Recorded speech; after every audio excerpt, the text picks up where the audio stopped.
So now it is time.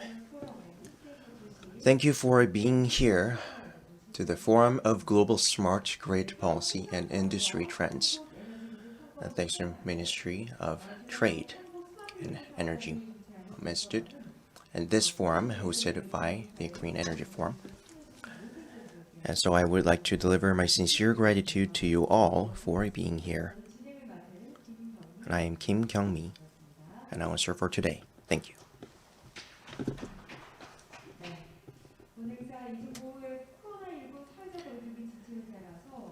And in accordance with the COVID-19 pandemic quarantine measures, it is very a shame that we cannot see all of you face to face.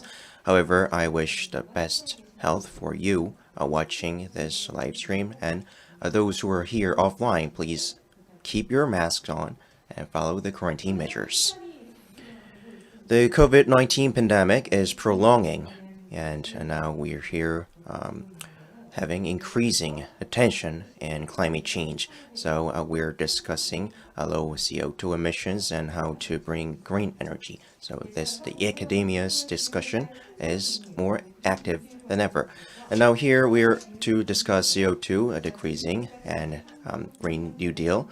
And by providing this new trend opinions, we will vitalize the Korean and international competitiveness and capacity. So I would like to again wish the best for you all to share your time here. So before we begin the session, we will have a keynote speech here. Lee Ho-yeon, Deputy Director of Smart Grids from Ministry of Trade and Industry Energy, and he was supposed to deliver his speech. However, because of his schedule, he couldn't be here. So instead, Chun Se-un, Mr. John, will deliver speech instead. So please welcome him with a warm hand. 안녕하십니까. 산업통상자원부 진세훈 사무관입니다. 포스트 코로나 시대에 대비하여 에너지 분야 정책과 동향을 국내 기업에게 제공하는 뜻깊은 자리를 마련하게 되어 기쁘게 생각합니다. Also, many people are having difficulties due to COVID-19, but I'd like to extend my gratitude for Korea Smart Grid Institute for preparing today's event. As COVID-19 has been spread to all countries around the world, it's been 1 year, and our economy, society, education, and our daily lives has been affected.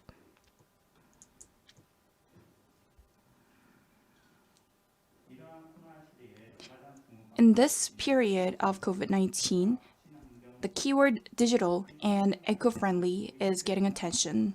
Not only in our daily lives and consumption pattern, in manufacturing sector, digitization is being accelerated. AI, data, digital technologies are not only getting interest from digital corporations, but it is used for innovation in industries such as energy, automobile, and manufacturing. And due to such changes, today's forum is shared online through YouTube and online, and we are getting used to it.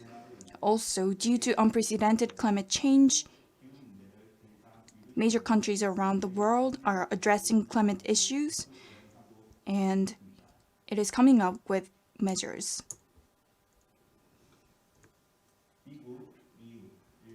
Countries like the US, European Union, Japan, and China are participating in carbon neutrality initiatives, and many businesses and private sectors are also responding to crisis. And now ESG has become a new norm for enterprise management in South Korea to help our economy that has been affected by the COVID-19 pandemic. We announced K-New Deal and carbon neutrality, and this is a grand shift policy for the post-COVID pandemic era. And as we are experiencing rapidly changing economic environment, Digital New Deal will nurture data and artificial and non-contact industries, and also decentralized energy and low carbon energy are representatives of Green New Deal policy. And through these initiatives, our economy will move away from follower to become a leader in terms of economy. And we also came out with Republic of South Korea becoming the leading nation. And for the success of these policies, by 2025, we will invest 160 trillion won, and we're going to create 1.9 million jobs. And for carbon neutrality, energy industry and it's a system that accounts for 37% of the national greenhouse gas emissions, we will innovate these areas as well. Also, we'll improve innovative grid energy policies, and we will also support low carbon energy system. Distinguished industry leaders, we have to reaffirm our strengths and have to come up with measures for rapidly changing market environment. In such context, we believe that our businesses can recover from COVID-19, and I hope that through this forum, we will be able to gain upper hand in global markets. Also, I'd like to extend my gratitude for every speakers today, and I hope our businesses to become the leader in the era of post-COVID-19. Thank you. Thank you. Director Jin has redirected the speech instead. So he reiterated the importance and meaningfulness of today's event, and he wished that Korea would be a strong economic powerhouse in terms of export. Thank you for your speech. And now let's begin the actual session. Now we will start with session 1. Changes in carbon neutrality and Green New Deal global policy. We will invite 6 presenters in total. And first, let's begin with the first presenter. The first continent to become a Green New Deal continent.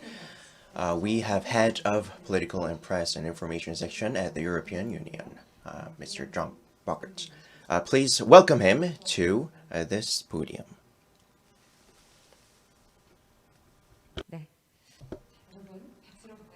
Please welcome him with a warm welcome. Thank you.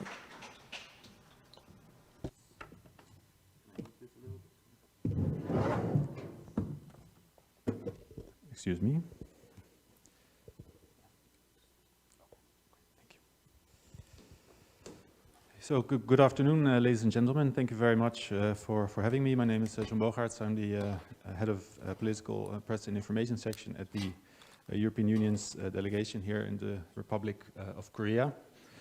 Maybe let me set the scene a little bit by referring to the visit of the Executive Vice President of the Commission, Mr. Frans Timmermans.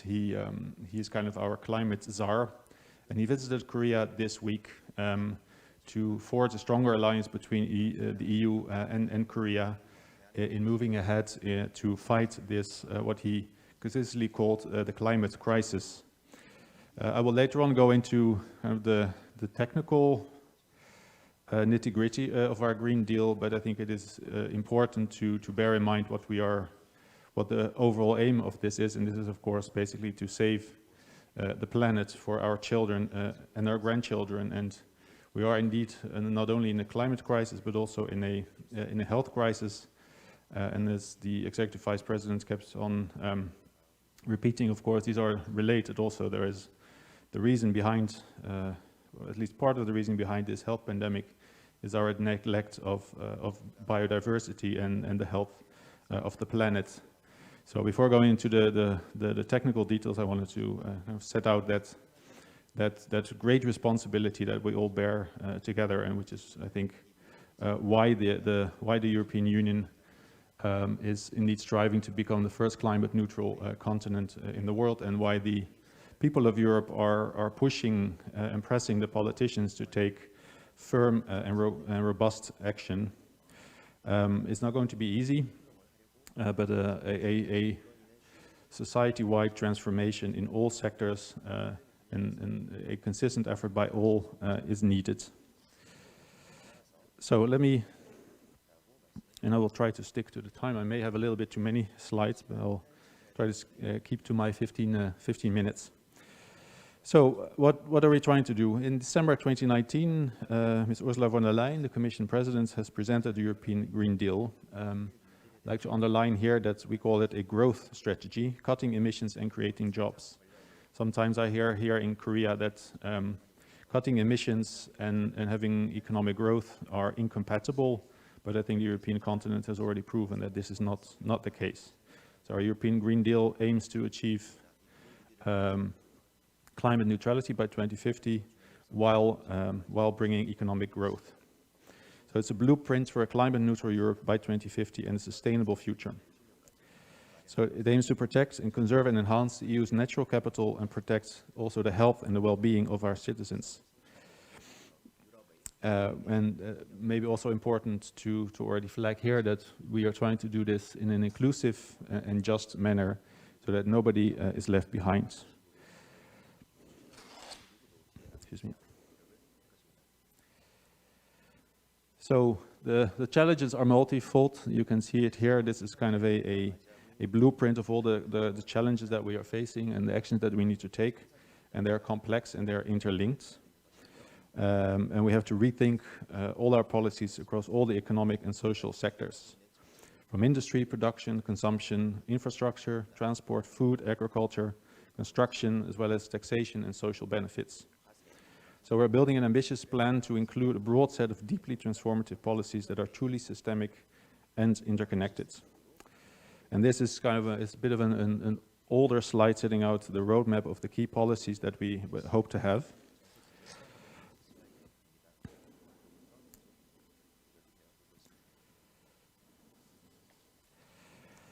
And this, what we have done quite recently, it was a long process. Last December, the European leaders decided to raise our intermediary targets for 2030 to a reduction of 55% of emissions compared to 1990 levels. What we have done, and this is also something that Korea is trying to do at the moment, we have set this goal into law. So we have a climate law, and we have made all our climate targets legally binding for the European Union. And in some way, it's timely that I'm here. In some way, it's a week too early because next week, this same executive vice president that I referred to, he will present what we call in the European Union a Fit for 55. So this will be a set of legislations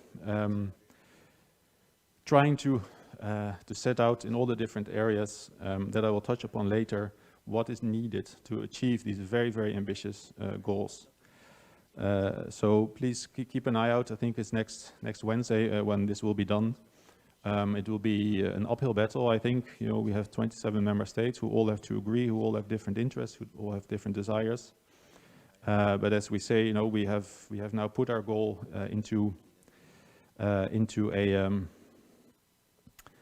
enshrined it into law, so now we are bound to achieve it. And so these proposals that we have are meant to do exactly that. Maybe many of you might be interested in something which is mentioned here. This is the carbon border adjustment mechanism. This is something that has raised a lot of questions. We know in Korea during the visit this week, this was touched upon very, very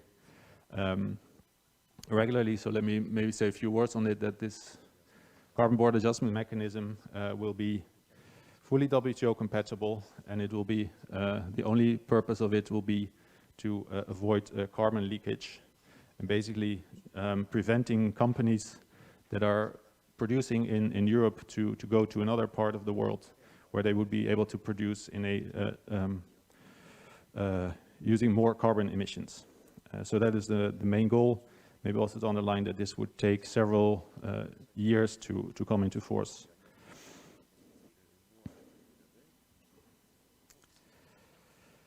So let me touch upon a few specific areas. Decarbonizing the way we use energy will be critical to reach climate objectives in 2030 and 2050. And this means working on different sectors of our society, energy, but also building, industry, mobility. For all these areas, we will be making concrete proposals next week.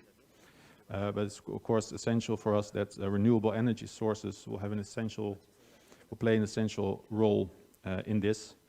And one of these sources can hopefully also be hydrogen. You see here that we have adopted a clean hydrogen strategy. So we don't call it, we prefer not to give it a color. It just has to be renewable hydrogen. So I mentioned not only energy is, oh, I'm pressing the wrong button. Also transport is key. It should become drastically less polluting, and we have set ourselves a target of a 90% reduction in transport emissions by 2050. The transport sector is now has still not peaked, so this will present a great challenge, but it is essential that we get that right.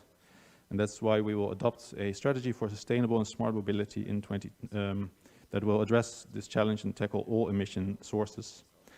And we expect to have 13 million zero and low emission vehicles on European roads and plans to install about 1 million public recharging and refueling stations by 2025.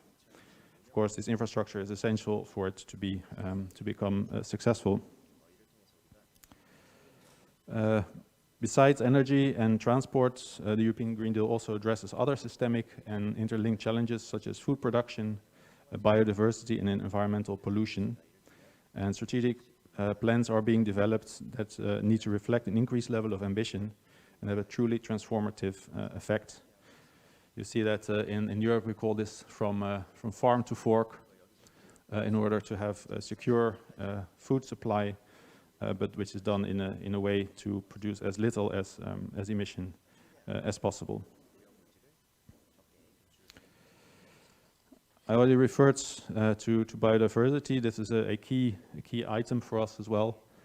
As I said before, it's the lack of biodiversity has, in our view, contributed to the health situation that we are in now.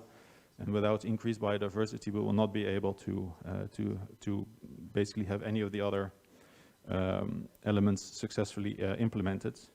That's why we also have presented a EU biodiversity strategy. And we will come up with a EU forest strategy as well. This year, in October of this year in China, the COP15 on biodiversity will take place. I think this will be a key event, which we hope will do for biodiversity what Paris did 5 years ago for the climate crisis.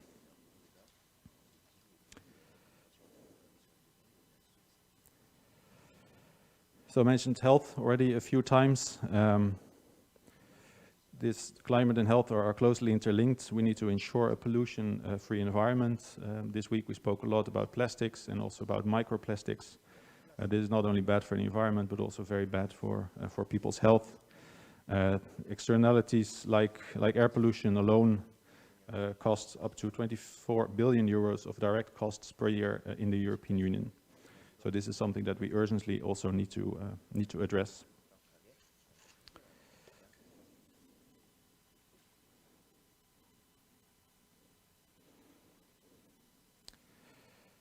The next item I'd like to touch upon is, I think I went a little bit too far, is circular economy. I don't know if I can go back. I don't think so, okay. So circular economy is an important element which Korea recently has also embraced. And the EU and Korea are both now part of a global alliance to achieve circular economy. And this requires a full mobilization of all the industry, and we need to rethink the way we produce, consume, and extract our resources. And as I mentioned before, it's essential that we decouple growth from carbon emissions. We believe that this transition is also an opportunity to expand sustainable and job-intensive economic activity. And there is significant potential in global markets for low-emission technologies, sustainable products and services. And companies and businesses have already been benefiting from the European Green Deal and the clean transition. And as was mentioned earlier, business is in many areas also taking the lead and doing sometimes perhaps what public authorities have not been doing. I have quite a few more slides, but I'm already, I think, getting to the end of my time. So I wanted to go quickly through our industrial policy, also on the Green Deal. But let me skip that. Let me just perhaps, as it is, so I went too fast again. Just to say indeed that also for us, that the smart grids are an essential element of our overall strategy. You know, we need to give citizens a stronger role in regulating their own energy consumption, and smart meters and smart grids can play a vital role in this. And another issue that has come up repeatedly, you know, that here in Korea, energy prices are way too low in order to be able to do that. So this is something that we are keen to cooperate on, and to have citizens play their role through this smart grids in order to enhance energy efficiency. So maybe then finally a few words on what the European Union is doing to finance all this. Sorry, I'm really not very good with this machine. My apologies. Just to say that, you know, this is it's an extremely ambitious plan that we have, and it requires a massive public investment. It will direct capital towards climate and environmental action while avoiding lock-in into unsustainable practices. And we will mobilize at least 1 trillion of sustainable investments over the next decade. And we will also plan a just transition mechanism, which will mobilize at least 100 billion. So overall, we have a very substantial investment and we are trying to make our investments as green as possible, which we believe is necessary to achieve this transformation. But of course, it's not only the government playing its role, but also business and society.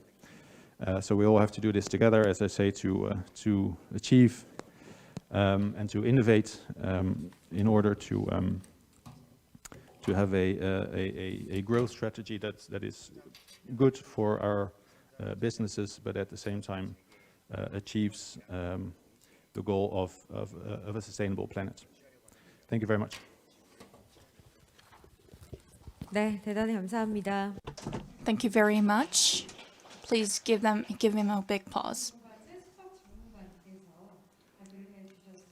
Thank you.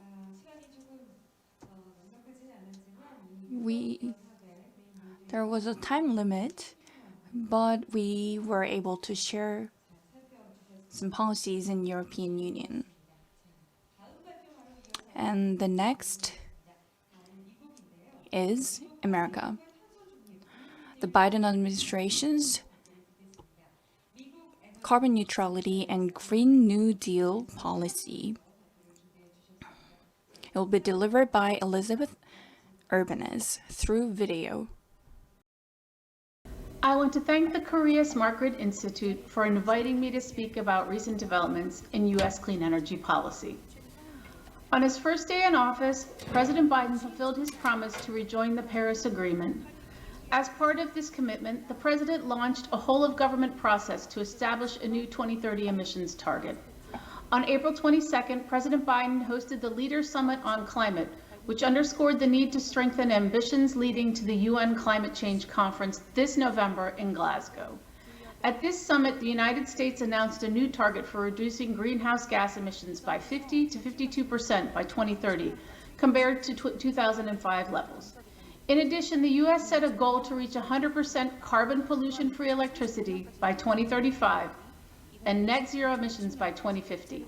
The U.S., federal, state, local, and tribal governments have many tools and multiple paths to work with civil society and the private sector to mobilize investments to meet these goals while supporting a strong economy. The Biden administration is also committed to working with global partners to catalyze the investment in infrastructure that will be required in the 21st century as we work to address climate change. In June, President Biden and the other G7 partners agreed to launch a bold new global infrastructure initiative called Build Back Better World, a values-driven, high-standard, and transparent infrastructure partnership led by major democracies to help narrow the 40 trillion plus infrastructure gap in the developing world, which has been exacerbated by the COVID-19 pandemic. Through the Build Back Better World initiative, the G7 and other like-minded partners will coordinate in mobilizing private sector capital in 4 areas of focus: climate, health and health security, digital technology, and gender equity and equality, with catalytic investments from our respective development finance institutions. Here at DOE, during the first 100 days of the Biden administration, the Department of Energy announced numerous clean energy initiatives and investments that will advance critical technologies and fund groundbreaking research. Research and development work is moving forward on solar and wind technologies, hydrogen, energy efficiency, carbon capture and storage, and grid modernization, among many other areas here at the department. In solar, we are working to lower the cost of renewable energy, both solar and wind. We know that it is essential to accelerating deployment and achieving 100% clean electricity grid by 2035. On March 25th, DOE announced a new target to cut the cost of solar energy by 60% by 2030. In addition to providing nearly $128 million in funding to lower costs, improve performance, and speed the deployment of solar energy technologies.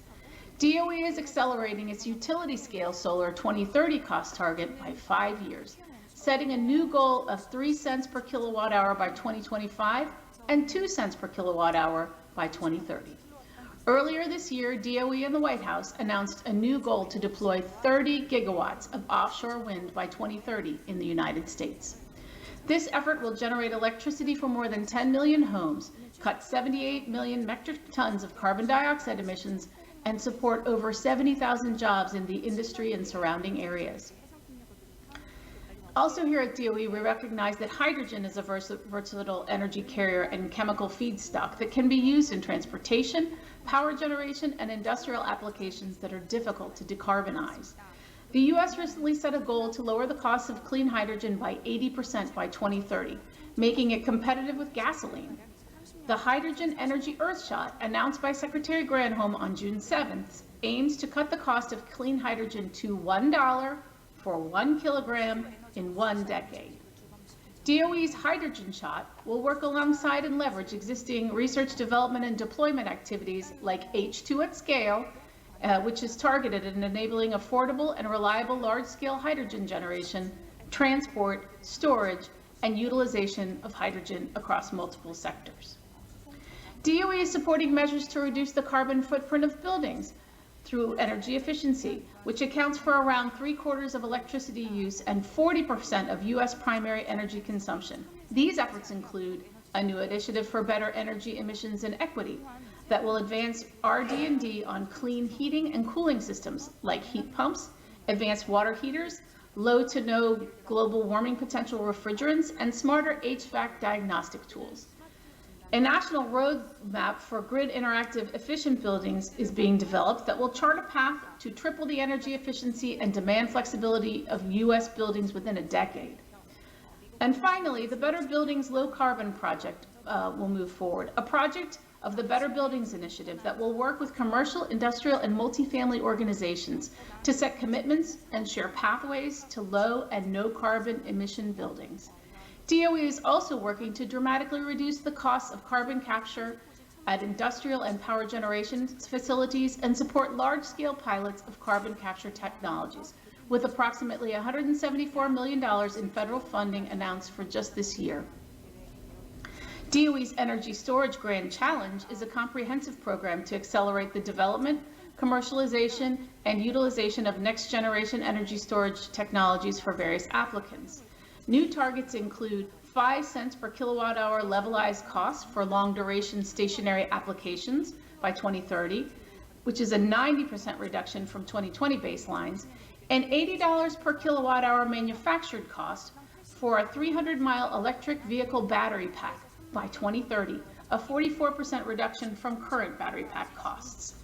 In addition to these developments, the U.S. is aiming to reduce the need for critical materials and establish a resilient supply chain for electric vehicle batteries. The National Blueprint for Lithium Batteries, released on June 7th, codifies the findings of the Battery Supply Chain Review in a 10-year whole-of-government plan to urgently develop a domestic lithium battery supply chain and create good-paying, clean energy jobs. As we prepare for the net zero future, a modernized electricity grid is a critical component to increasing resiliency in our most essential services and infrastructure. A 21st century grid must be flexible and smarter to support electric vehicles and charging stations, newly connected communities, and increased integration of variable carbon-free resources like solar and wind. We must also secure the power system against hackers, foreign actors, and natural disasters, which are becoming more frequent and extreme because of climate change.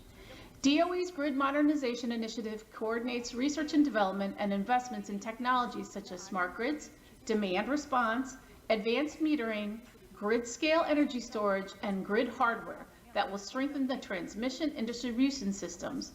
Also, it will provide for optimized power delivery, enhance resilience, and increase efficiency and reliability of the grid. As part of its grid modernization efforts earlier this spring, DOE announced it would make available up to $8.25 billion in loans to expand and improve the nation's transmission grid. International cooperation is vital to achieving our collective goal of clean energy future and post-pandemic economic recovery. No one country can solve these global crises on their own. Korea continues to be a critical partner for cooperation on energy and climate issues. We have a lot that we can learn from you, Korea. On May 21st, President Biden and President Moon pledged to strengthen the alliance and to broaden its focus to address issues of critical importance to the Indo-Pacific region and the world, including working on climate change and clean energy. As a result, the U.S. and the ROK will elevate to the ministerial level and expand the existing energy policy dialogue to focus on enhancing clean energy development and areas of mutual interest. DOE is working with the Ministry of Trade, Industry, and Energy to build on this successful collaboration channel and to accelerate solutions needed to achieve carbon neutrality by 2050. Just to close, I want to say that the U.S. is taking bold steps towards an equitable clean energy transition that creates clean energy jobs at home and abroad, and DOE welcomes opportunities to engage with Korea and the Korean smart grid stakeholders in achieving our goals. Thank you very much.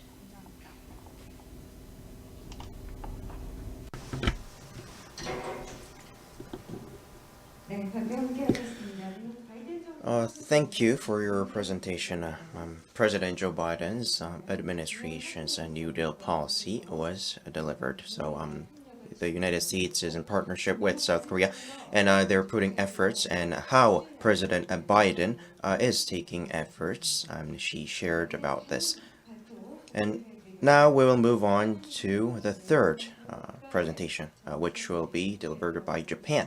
And we will listen to Japan's carbon neutral strategy in Japan and NEDO's comprehensive R&D principle for sustainable society. And we will have Director General for Sustainable Energy Unit and Director Shigeru Niki. Hello, are you there? So thank you, Ms. Chairman, and good afternoon, ladies and gentlemen. First of all, I would like to thank the organizers for giving me a chance to present in this important workshop. So my name is Shigeru Niki. I am from Technology Strategy Center, TSC, New Energy and Industrial Technology Development Organization, NEDO.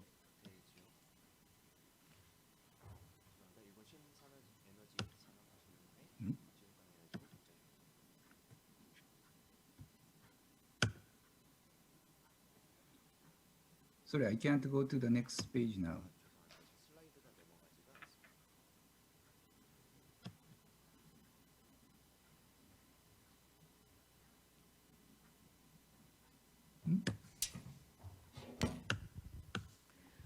저희가 지금 페이지를 넘길 수가 있을까요? 아니면 직접? Could we move on to the next page? Please Can you try it? I will stop first, and 네. it worked in the rehearsal, so Okay. okay, good. So this is the outline of my talk. So first, introduction of NATO. So let me introduce our organization first, then followed by an overview of Japan's green growth strategy through achieving carbon neutrality in 2050, and NATO's comprehensive R&D principle for sustainable society 2020. So this view graph shows NATO and its missions. The New Energy and Development Organization established in 1980, and Industrial Technology Research and Development added in 1988. We have two basic missions: addressing energy and global environment problems, and enhancing industrial technology. Our position is between Ministry of Economy, Trade and Industry, you can see left-hand side, and right-hand side, industry, universities, and public research institutes. As innovation accelerator, we organize R&D projects with METI and providing research budget to industry, universities, and public research institutes. And this view graph shows the organization chart of Technology Strategy Center. Within NATO, TSC has a different role than the other divisions. Our missions are conducting surveys and analysis of domestic and international technology trends, and formulating technology strategies in key fields, and planning and designing strategy-based NATO projects. I'm in charge of Sustainable Energy Unit, and we are working on renewables, energy network, hydrogen battery, and etc. So let's move on to the topics of carbon neutrality. So this one, starting of an overview of Japan's green growth strategy through achieving carbon neutrality in 2050. And background and concepts as follows. In October 2020, Prime Minister Suga declared Japan's intention to aim for carbon neutrality by 2050. This challenge has become the core of Japan's growth strategy.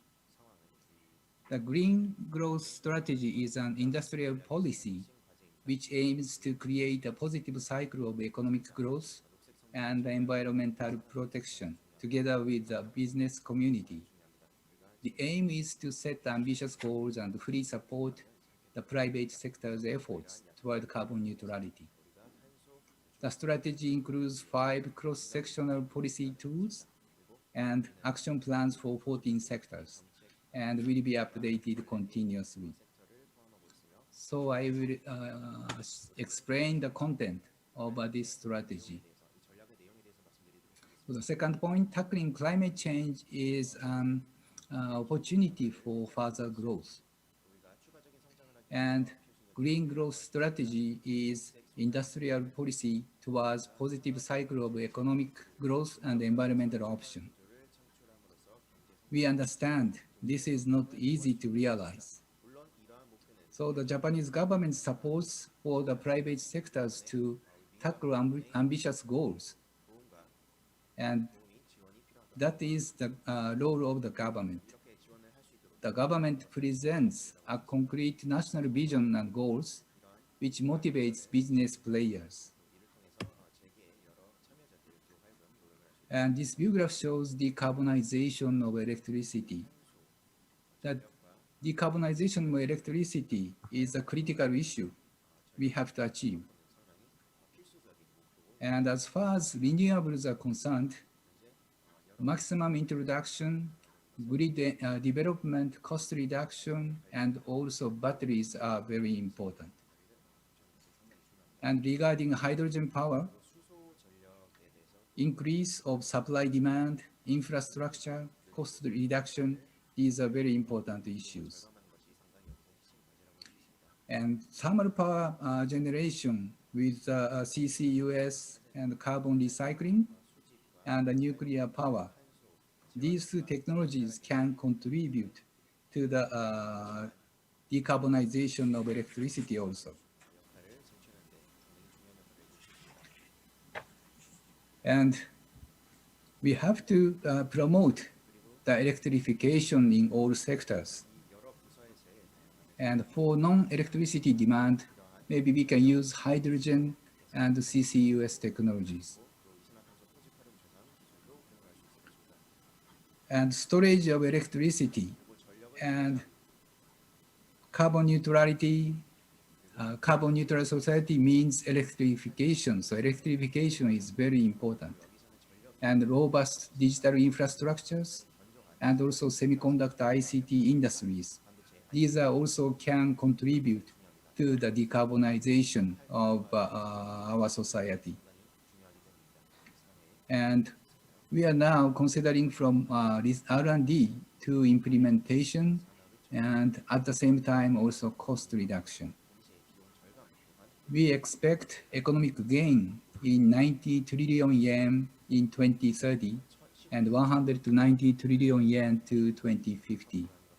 It's approximately 880 billion US dollars and 1.8 trillion US dollars respectively.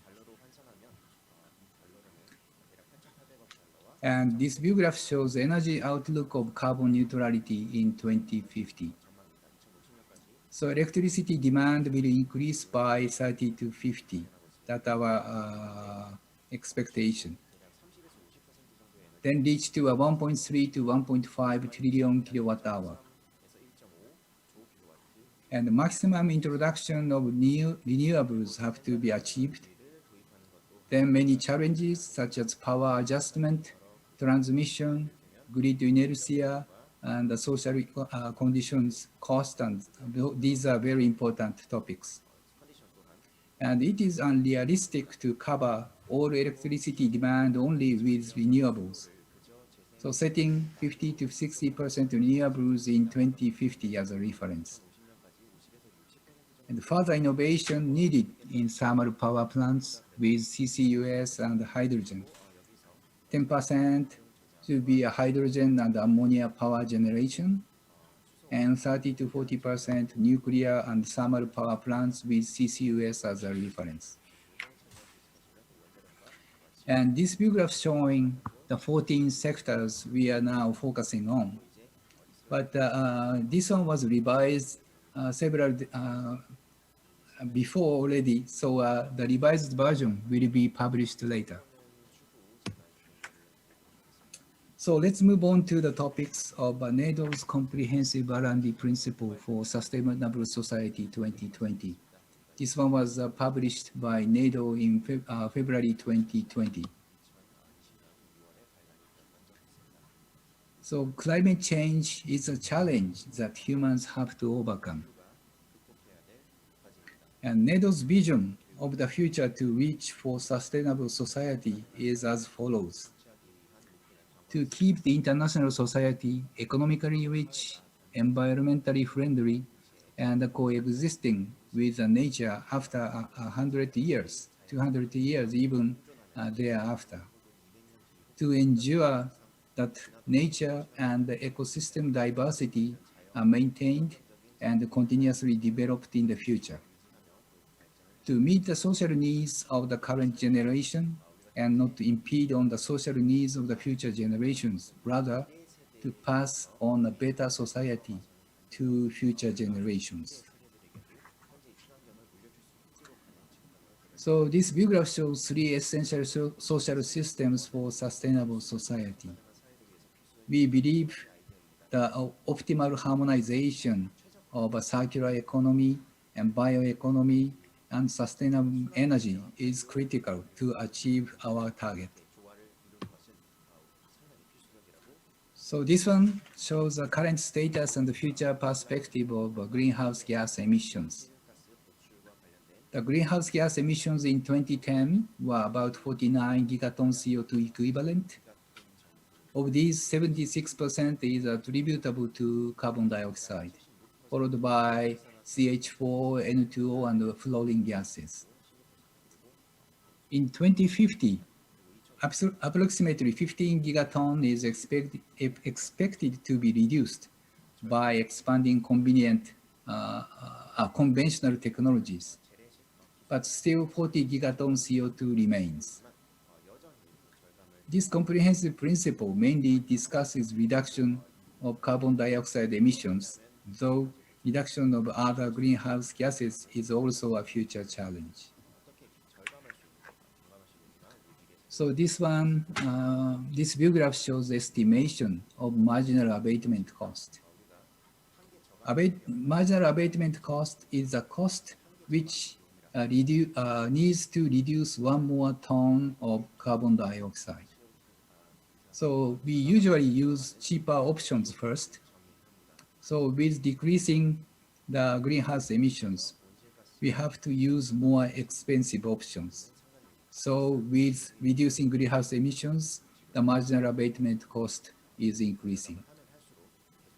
The estimation of global greenhouse gas emissions and marginal abatement costs published by some international research institutes are shown in the figure. The marginal abatement cost increases exponentially along with the reduction of greenhouse gas emissions. The marginal abatement cost will exceed $1,000 per ton CO2 to reduce 40 billion tons of carbon dioxide. We also estimated the carbon dioxide reduction potentials and costs for key technologies. I'm showing estimation of costs for countermeasures. The cost for countermeasures will take approximately $10,000 billion scale to reduce 40 billion tons of carbon dioxide every year in the world. $10,000 billion corresponds to approximately to a 12% of global GDP, and it is extremely difficult for society to accept. So this continuous innovation to lower this huge cost to a globally acceptable level is indispensable. And in this principle, we estimated carbon dioxide reduction potentials and cost for key technologies. And examples of global CO2 reduction potentials are shown in this figure. The CO2 reduction potential of each technology discussed here can be as high as like 0.1 to 10 gigatons, indicating that CO2 emissions can be dramatically reduced by promoting the development of these technologies. And also, we have to use all the possible technology to achieve carbon neutrality. This view graph shows promoting strategical development of innovative technology. The figure shows the relationship between the carbon dioxide abatement cost of a target technology, red line, and the marginal CO2 abatement cost of the counterpart traditional technology, blue line. The social implementation will progress rapidly from the point where carbon dioxide abatement cost of the innovative technologies intersects with the marginal abatement cost. With the introduction of innovative technologies, the CO2 abatement cost as well as marginal CO2 abatement cost can be significantly lowered. This in turn will enable the social implementation schedule to be brought forward, helping dramatically reduce the cost of countermeasures. So we would like to contribute to the reduction of the domestic as well as global greenhouse gas emissions by this continuous innovation. So this is the end of my talk. Thank you for your attention.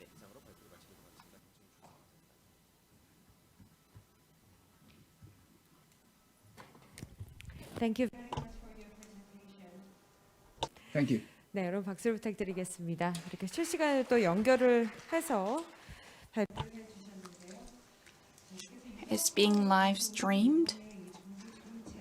And now we discussed various topics around Green New Deal. Now, many global companies are preparing for global Green New Deal, and we'll be looking forward to hearing to other lectures. And now, global net zero ambitions and implications for Northeast Asia from Bloomberg NEF, Head of Asia Pacific Research. Please come up to the stage.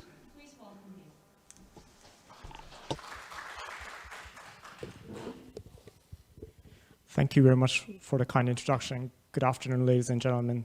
I would like to begin by thanking the organizers for giving me the opportunity to speak to you today.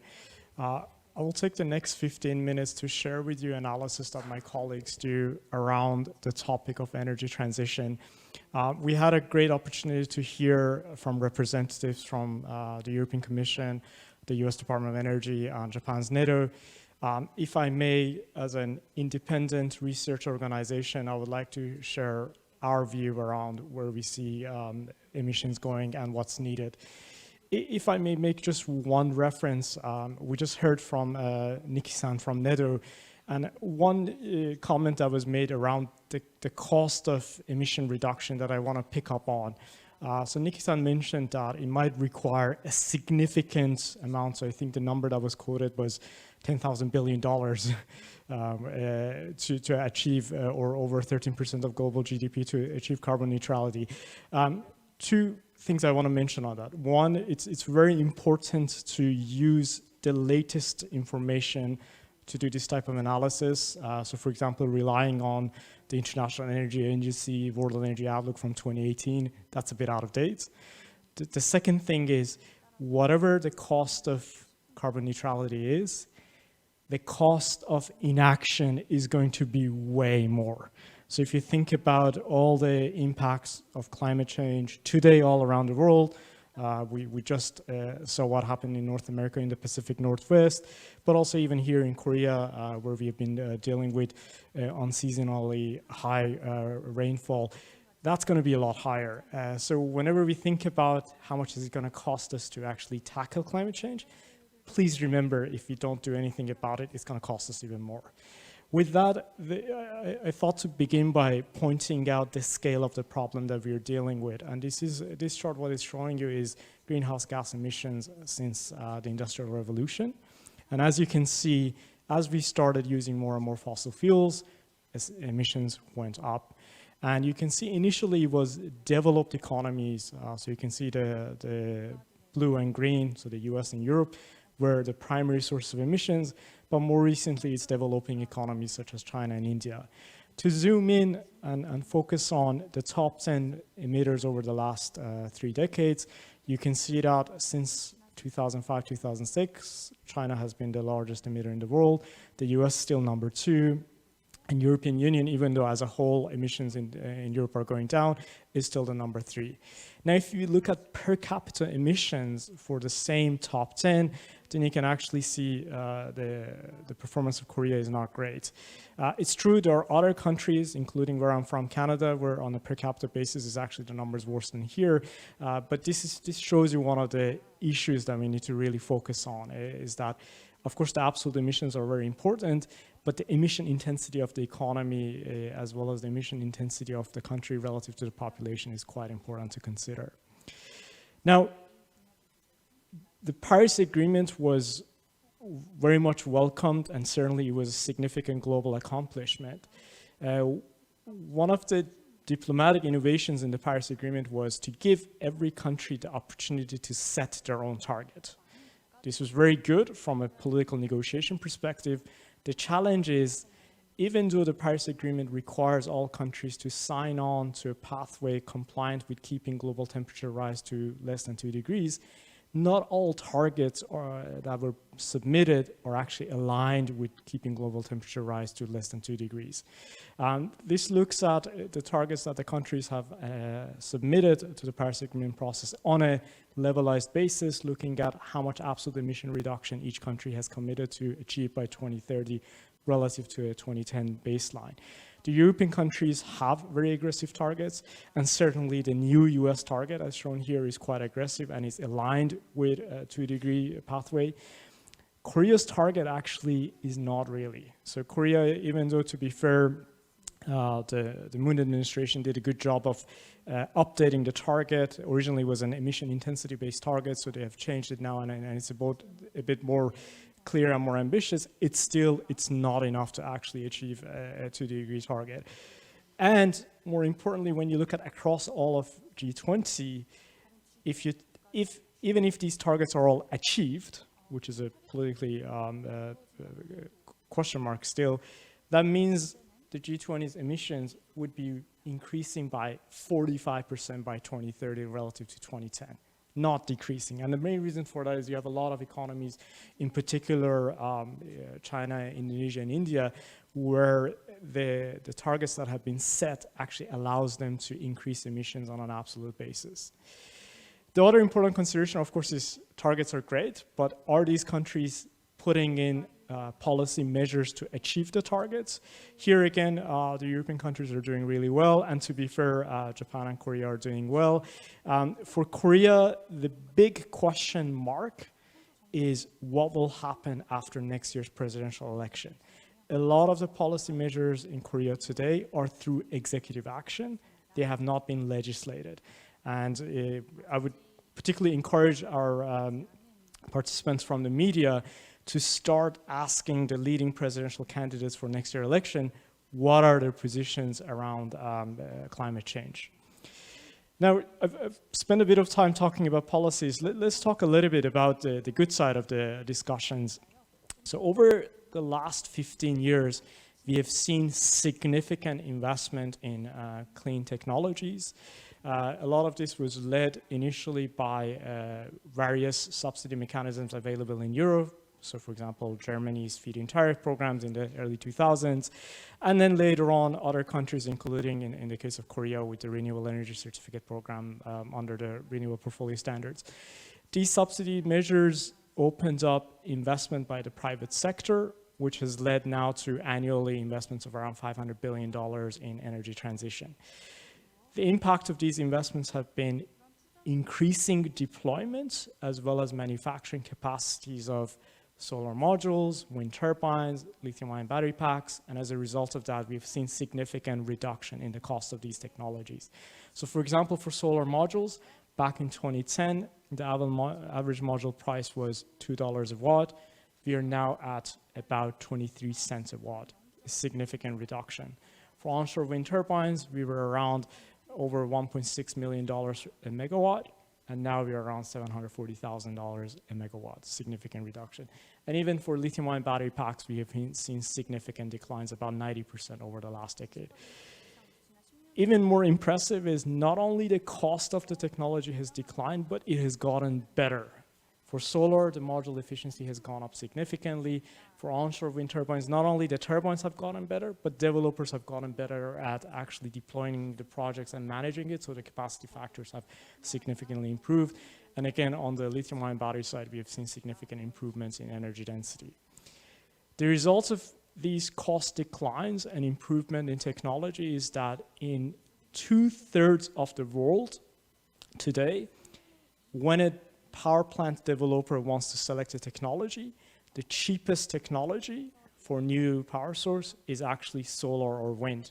So in the US, of course, it varies by states. In many states now, solar is much more competitive than fossil fuel technologies, including the case of the US where natural gas prices are quite competitive. In other parts of the world, like Brazil, thanks to relatively windy regions, onshore wind can be quite competitive. Unfortunately, it might be a little bit hard to see on this map. In Korea, still, if you want to build a new power plant, coal remains the cheapest source. Part of this is, of course, due to geography. So unfortunately, Korea is not as sunny as, say, California or Arizona, and wind speeds are not that high. But the other part of it has got to do with actually market structure and regulation, which we can come back to later on. The other even more impressive result is that there are now parts of the world, most notably China and India, where new renewable power plants can compete with the cost of running existing fossil fuel plants. This means we may see actually increasingly decommissioning of existing fossil fuel generators because they cannot compete economically. And this is really great. The combination of these results is that even if we exclude any long-term policy goals and we just do economic modeling, we expect that by 2050, about 76% of the world's electricity will be zero emission. Now, I want to emphasize this is purely economic modeling. We're not even taking into account any sort of policy goals.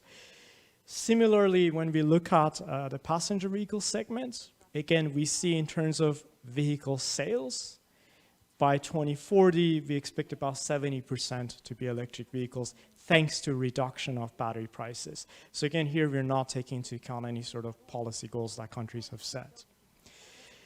The challenge, though, is that while in the power sector, as well as the road vehicle sector, we see a transition happening, when you look at in other sources of emissions, particularly industry, as well as buildings, that transition is not happening fast enough. So the technology maturity is not there, and we need a lot more policy action. If we combine these sources of emissions, so power, industry, transport, and buildings, looking at it purely from an economic transition perspective without additional policy measures, then we're still very far from the pathway we need to be on to prevent the global warming, average warming of more than 2 degrees. What this economic transition translates to is about 3.3 degrees of warming by, within this century, which can be catastrophic, by the way. So you may wonder, well, we have a lot of countries, including Korea, which have announced net zero emission targets by 2050, and it's certainly true. If you look at the G7, with the exception of the US, the other 6 members have all legislated net zero targets. This 12%, this was Canada, and Canada actually already passed its net zero legislation. In the G20, many have either legislated already or are considering. So for example, in the case of China, it's the government's position, even though there's no legislation. And even India is debating a net zero target. If you look at it globally, roughly 70% of the world's emissions are already being covered by some type of a carbon neutrality or net zero target. Now, we have to be a little bit careful. Not all of these targets have been legislated. A big difference, for example, comparing Korea and Europe, is that the EU targets are fully legislated and there are binding penalties on member countries. In the case of Korea, well, first of all, the legislation haven't been passed. And even if the legislation is passed, there's a big question around, well, how enforceable will it be if subsequent governments do not hold to the same target? So this is important to consider. The other factor, of course, is that some countries haven't really defined whether they're considering all greenhouse gas emissions or are they only talking about CO2. Now, let's focus on Korea. And what this chart is showing you is what are the domestic sources of greenhouse gas emissions. Generating electricity as well as industry are the largest 2 sources. And then among the remainder, transport is the biggest one. So I'll spend a few minutes to just talk about the challenges of decarbonizing each of these. The most important sector for any country is always power. The reason for that is to decarbonize the whole economy, the major pathway is to electrify as much as possible final energy demand. And if that electricity is coming from net zero emission sources, then that helps economy-wide. In the case of Korea, in our economic transition scenario, we can see that by 2050, roughly 80% of the electricity coming from zero emission sources, but the remainder would still be coming from coal and gas. This is, again, without any sort of additional policy measures. Now, when we look at the renewable potential for Korea, and these numbers in terms of technical potential and market resource potential, these are actually from KEI and KIER, so these are local analysis done. The blue numbers are our views in terms of what happens in 2050. You can see that from a technical resource potential, Korea does have actually quite a good opportunity for building more solar, wind, particularly offshore wind, as well as to some extent onshore wind. The challenge, though, is the current power market structure in Korea, despite the subsidies that are available, is not conducive to accelerating deployment of renewables. Unfortunately, we don't have a lot of time to get into this. If there are any policymakers listening to this discussion, I would highly recommend reading up about the EU Third Energy Package. Without a restructuring of Korea's power market, it's going to be very difficult to accelerate renewable deployment regardless of subsidies. So the EU Third Energy Package actually did wonders for deployment of renewables, even though the EU Third Energy Package wasn't actually really focused on renewables. It was much more focused around how energy markets operate. On industry, the largest two sources are iron and steel and chemicals. This is primarily petrochemicals. In the case of iron and steel, there's two aspects to look at. So one aspect is the production of steel using scrap steel, which is run by electric arc furnaces. In that case, it's about using renewable electricity. And that's something that can be done economically. The other side of it is around usage of primary iron ore, so your basic oxygen furnaces, which today use coke and coal. That's where hydrogen can definitely play a role, and certainly there is opportunities for POSCO to explore that. On the petrochemical side, parts of this will be around demand. So if some of the petrochemical demand products go down, then that might help. The other side of it, again, is it might be opportunities for using hydrogen as well as using different kinds of feedstocks to decarbonize. On the petchem side, part of the issue is that even though Korea doesn't have any domestic oil resources, Korea is still a net exporter of petrochemical products. So this is partly around how these companies want to think about their economic strategies over the long term. On road vehicles, again, Korea already is doing fairly good on EV adoption, but the challenge is this is not going fast enough if you want to get into a net zero emission scenario by 2050. So that requires accelerating. Again, looking at what the European Union has done or what California has done or what China has done would be quite good reference policies. The other side of it is while road vehicles are 90% of emissions, it's important to look into aviation a little bit as well. Now here we are only looking at domestic aviation. Obviously, for the world to get to net zero emissions, we have to look at net zero, international aviation as well. There might be some opportunities for, again, hydrogen as well as synthetic fuels. But domestically, one of the funny things that has happened over the last decade is Korea has been very supportive of low-cost carriers. But actually, LCCs are not very good for emissions. What Korea should really consider is shifting more of demand to KTX and ITX. You don't want people flying from Seoul to Busan. You want them to take the train because you're not going to be able to decarbonize those flights. This is my last slide. If you look at comparing Korea with its neighbors who have also set carbon neutrality goals, you can see that Korea has some advantages and some disadvantages. Now for zero emission electricity, Korea right now actually is leading Japan and China because it has a larger share of nuclear. But on renewable power sources, Korea really lags behind. Only 3% of Korea's electricity today is coming from solar and wind, whereas for Japan and China today is around 10%. The other issue is that while in Japan, many private sector companies have signed on to initiatives like RE100, EV100, and the Task Force for Climate-Related Financial Disclosure, TCFD, Korean conglomerates have been slow, although this is changing. So we have seen SK Group start to sign on to RE100 last year. And just yesterday, Hyundai Motor Group, 5 companies announced that they want to sign on to RE100 as well. There needs to be more corporate support to make this transition happen. The final point, which is the lowest row here around socio-political opposition, in Japan, the net zero target has already been legislated, and that's already, it sets binding targets for future governments. And in China, just because of the way the political structure works, it's unlikely that we will see a shift in policy strategy. In Korea, unfortunately, if we look back to recent history, more than a decade ago, President Lee Min-bak actually came out with very aggressive policies on climate change. His strategy was green growth. Unfortunately, the subsequent administration didn't follow it. Under President Moon, we have seen again a return to more aggressive action, but there needs to be more consistently across different administrations. Thank you very much for your attention. 네, 고맙습니다. 발수를 부탁드립니다. Thank you for your presentation. So he has covered Far East Asia's impact, and as a research group, based on the firm data, he successfully delivered what that data implies. So thank you for your presentation. So we're currently having two PowerPoint presentations remaining for the first session. And next is iTrends, Vice President of Investor Relations and ESG Strategy of iTron, Mr. Kenneth Chan. And we have him on Zoom real time. Hello. Hello. Thank you very much for your time. Could you hear me Thank you. well? Yes, I can hear you well. Thank you very much for having me.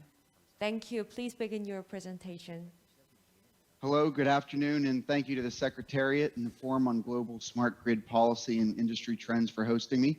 My name's Ken Gianella. I'm the Vice President of Investor Relations and Strategy for iTron. I have almost 15 years experience in the smart utility and smart city space, with the last 10 years with iTron. And I'm very proud of the work we're doing here at iTron to create a more resourceful world. Let me begin by introducing you to our company. iTron is an industrial IoT company that enables utilities and cities to safely and securely operate its critical infrastructure. With over 40 years of experience, we operate in over 100 countries as one of the only IoT pure plays that services electricity, gas, water, and smart cities within one platform. iTron prides itself on being one of the leaders in communicating endpoints, distributed intelligent endpoints, endpoints under management, and for having a broad multinational ecosystem of partners all operating on our smart grid platform to help utilities and cities be more efficient and effective in managing their critical infrastructure. iTron's technology is needed now more than ever. As you've heard today, with dynamic forces in our world and our industry, such as aging infrastructure, and its ability to support distributed generation, solar, electric vehicles, or the dynamic forces such as climate change, or the ability to perform remote management during a pandemic. And the most important part is the societal considerations, with customers wanting to be more connected to the utility and more informed about what their actual energy and water usage is. Combine these drivers with the global push for decarbonization, and it creates a host of opportunities for a utility to tackle. iTron's platform enables utilities and cities to more effectively manage their risk and operations through these dynamic forces. As you have all discussed today, nations and utilities are responding to societal pressures by taking the initiative to achieve a net zero carbon footprint. These efforts will take more than just the utilities' actions alone. It involves educating their customers and empowering them to make better choices through enhanced insights, more robust reporting, and tools that allow the utility to directly interact with their customers. Because in the end, the customer's actions will play a big part in helping the utilities reduce their carbon footprint. iTron's platform helps enable this interaction between the customer and the utility be more efficient and effective. Our IoT platform for utilities and cities is a multi-solution, multi-tenant, endpoint and transport agnostic platform that has proven at scale. With an open ecosystem and multiple application capabilities, iTron's future-proof platform has been the choice for customers around the globe. Our platform is designed for security and is equipped to manage multiple solutions. iTron allows utilities and cities to operate not only for today's solution, but enables them to scale and expand their value to other solutions for years to come. iTron goes beyond the basic AMI by enabling utilities and cities to partner and deploy multiple solutions from the same deployment. This ultimately expands the value of the initial AMI investment to cost-effectively deploy other solutions, like distributed automation, demand response, energy portals, smart streetlights and smart cities, distributed intelligence applications, and new solutions like managing electric vehicles and distributed intelligent management for distributing and managing EV, solar, wind, etc. Now, I'd like to share just a few of our customers' proven benefits from using the Itron platform. You can find more of our proven benefits on our website at itron.com/ESG. First, Itron's platform is proven at scale.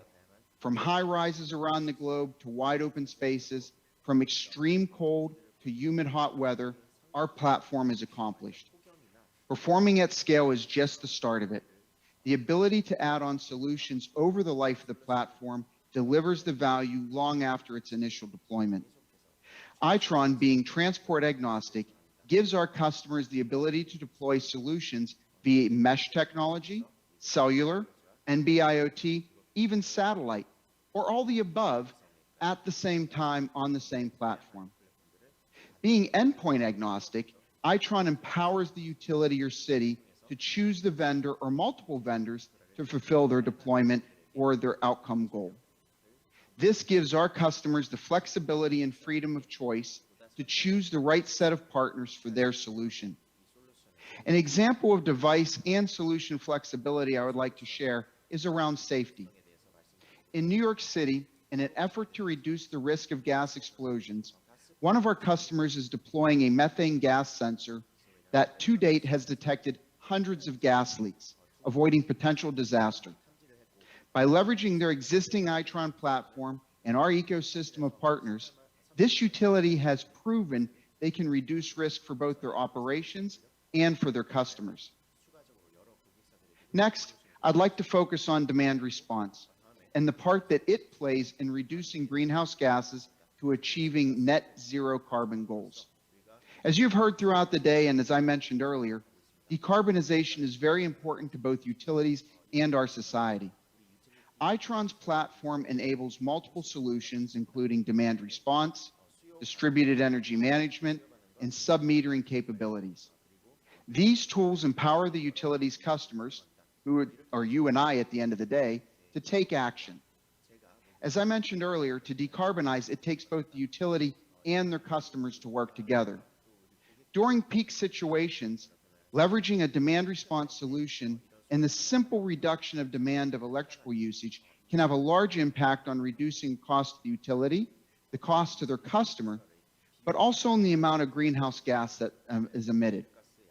For example, 1 gigawatt hour of reduction is equivalent to 4 rail cars of coal being burned, 9 tanker trucks of gasoline being consumed, over 868 acres of carbon being trapped in a forest for 1 year, or 1 gigawatt hour of reduction is equivalent to 86 million cell phones being charged. That's almost 1.5 times the population of Korea. Using our Itron platform, our customers have been able to identify and find ways to reduce the overall load on the grid, not just during peak hours. The solutions, insights, and control that the Itron platform provides utilities and their customers is a very important part to reducing greenhouse gases. Now, I'd like to drill down on another proven benefit from our customer, Oklahoma Gas and Electric. By using Itron's platform and ecosystem of partners, OG&E was able to create a very effective demand response program. This not only allowed them to reduce the need for additional costly peaker plants, but effectively reduce the cost to their customers and reduce the amount of greenhouse gas that was being produced. This is just another example of taking the Itron platform, combining it with the utilities needs, and combining it with Itron's ecosystem of partners can deliver a very effective solution. Finally, I'd like to end on how our platform will allow for development of local Korean solutions in Korea and abroad. Itron has a proven and very robust process for partner development. This allows Korean utilities and Korean content providers to build out hardware, software, and services that operate on the Itron platform. These solutions can provide content not only for the Korean market, but also enable Korean companies to offer solutions and applications to other Itron customers around the globe. Having a truly global and open platform combined with localized Korean solutions gives a great partnership to improving all of our future. How we all manage energy and water will define this next century, because in the end, we all are connected. Itron's long-term view is that by partnering with our utilities and cities to deliver products and services that support sustainability, diversity, and accountability for all of our stakeholders, we truly can create a more resourceful world. For more information, please feel free to reach out to either myself or our local team, and I thank you all very much for hosting me today. Thank you. Thank you very much, Vice President. 네, 여러분 박수를 좀 부탁드리겠습니다. A big hand, ladies and gentlemen. Thank you. 플랫폼에 대한 Thank you for your kind explanation. That is suitable for South Korea's situation, and we are looking forward to seeing a suitable platform for our country. Now, it's our last lecture from Hitachi ABBI Power Grid. Yatmin Teo is going to deliver his speech on a carbon-neutral energy system with smart grid technologies. My name is Yatmin Teo from Hitachi ABB Power Grid, Asia Pacific. I'm privileged today to share with us our thoughts and some good examples on achieving a carbon-neutral energy systems using smart grid technologies. Before I go into some of the examples, I would like to just share the background and experience that we're coming from with some of the world's largest installed base and over 100 years of innovation and technology in the space of automation, integration of grid, high voltage products and transformers in the last century. We have very recently also set our 2030 sustainability targets for our own company, centered around 4 Ps. Planet, where we have set carbon neutral targets with our own operations with CO2 reductions, waste disposal, freshwater use, and also reductions of hazardous substances and chemicals. In addition, we have also looked at how we can support our sustainability goals through people, peace, and partnerships. Ultimately, our objective, together with the industry and our customers, is to power good for a sustainable energy future using pioneering and digital technologies and be a partner of choice for strong, smarter, and greener grid. Here are some trends that we see in our changing world in the next couple of decades that will impact what all of us do. The first is on energy access, that we see that there is a continued drive and need to make sure that the basic needs of electricity can be made available around the world. There is also a change and a growth in the transportation sector in the way we travel, and also the globalization of markets where grids are now more interconnected, not just local country grids, but regional grids as well. The next is around energy transition, whereby there is a lot more push with carbon reduction with clean energy. The demand patterns that now energy are flowing in multiple directions, and also government regulations are still being made and being passed to support this energy transition. The third around sustainability is a very clear one, where there is a very conscious effort to decarbonize the grid. There is the push also with waste reduction and to have better use of resources as well. Fourthly, there is this continuous technology and innovation evolution where we see more batteries, the cost of batteries and technology of batteries improving, vehicle-to-grid solutions, of course, renewables, as I said earlier, as well as hydrogen becoming a hot topic more recently.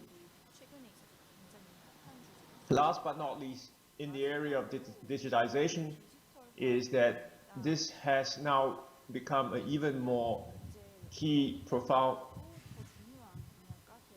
impact to the industries that we're in, whereby industries are looking for better efficiencies, integration of networks, and ultimately improving the utilization and optimization of assets digitally. So as we think of all those trends, there are a couple of outcomes that you can see on the left-hand side that are very important for the stakeholders in the industry. Safety and compliance, sustainability, reliability and efficiency, cost reduction of costs, as well as optimization and maximization of revenue and profit. And as a technology provider, we look at areas in automation and communications, in our IT/OT enterprise software solutions, as well as what we do at the fringe of grids through our grid edge solutions, through both software as well as our battery energy storage systems to bring some of the impact. And that has resulted in, our collaboration with 50% of the world's top utilities as part of our digital transformation, that we are managing about $4 trillion of critical assets with our customers using our solutions, and half a billion of users, and ultimately through this more efficient use of resources, bringing the reduction of CO2 through improving renewables integration in what we do. And how we do that are through some of the examples here. First is through the communications and automation space, where we bring some of the mission critical communications to key industries like transmission, distribution, and mining, and making sure that these technologies are cyber secure, and then using IEDs and RTUs, remote terminal units, to make sure that we have digital technologies versus analog systems at our substations today. And then on the software side, with the suite of enterprise software that we bring for asset performance management, field service management, as well as enterprise asset management, and also energy trading, we have seen tremendous CapEx and OpEx savings from our customers as well. And then from a connectivity standpoint, through our network control systems, that's also another space in our OT world of software that we have brought better reliability, better management of assets to our customers. And last but not least, on the grid edge solution side, where we have about 500 megawatts of installed base around the world, with more than 200 references in terms of how we bring control of our customers' complicated networks to help them optimize their assets.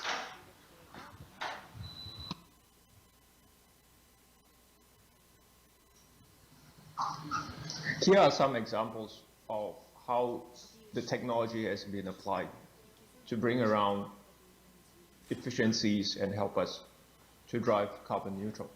The first one on the left is an example in Australia, in South Australia, with Electronet, where this is a large transmission company whereby they operate large-scale energy networks in South Australia, and what we have supplied to them is grid edge solutions that have strengthened their grid through the energy storage systems that we have. That's award-winning, and providing fast-acting power balance to provide system support for their network. The second example is in India with this Technopark, where it's one of the largest IT park, and we have commissioned a digital substation there. Again, to provide reliable power in a cost-effective and also safe way. And this is just one many examples where we have commissioned and put in place state-of-the-art digital substations around the world, bringing digital, reliable, efficient technology to our customers. The third one is a key one with topics around cybersecurity, where OETC in Oman has worked with us to upgrade and modernize their communications network. That's one that is quantum safe using encryption technology that we are providing to OETC. The next example is in the renewables segment with Ørsted. And Ørsted is one of the world key leaders in developing offshore wind farms, where they have a vision that the world runs on clean energy. And what we have supported them across the board using our technologies from substations and our software is to enable them to be more efficient with their assets on their renewable installations between wind farms, solar, and storage facilities. And moving to North America with EDF, and in this case with EDF Renewable Technology, Renewable Energy.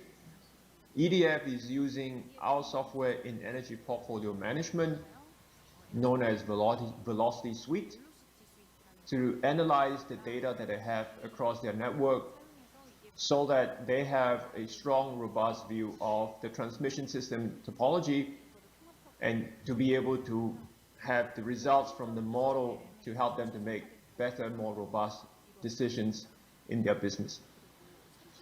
Last but not least, the final example is Ameren. Ameren is one of the largest regulated energy company and the only utility in the US that does both electricity and natural gas supply. And they were looking for a solution to see how to optimize their asset and to bring down their operations and maintenance costs. And what they have today is our Lumada Asset Performance Management Solution, APM, that provides the analytics, provides the recommendations to help them make better decisions around when they do maintenance, and that have a strong positive knock-on impact on their overall operations and maintenance costs. So here are just some very quick examples during today's session that I'm sharing. There are many more that's out there as we continue to innovate our technology, to evolve, to invest, and to partner with the industry, with our customers, to bring the world towards carbon neutral. Thank you very much for listening. Bye-bye. 네, 고맙습니다. 자, Thank you. We have completed all the 6 presentations for session 1.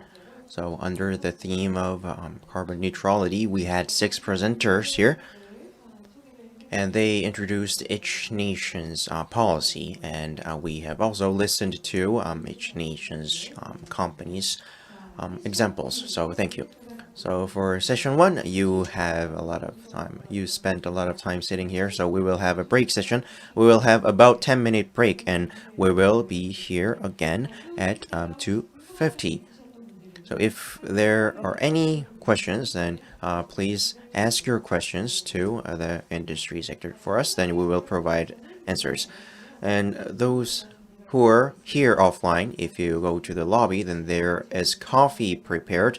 And since you have to keep the quarantine measures, so please do not gather, but please take out and enjoy your snacks and coffee on your table. And those who are participating in this event online, for you too, please take a break and come back by 2:50. Thank you.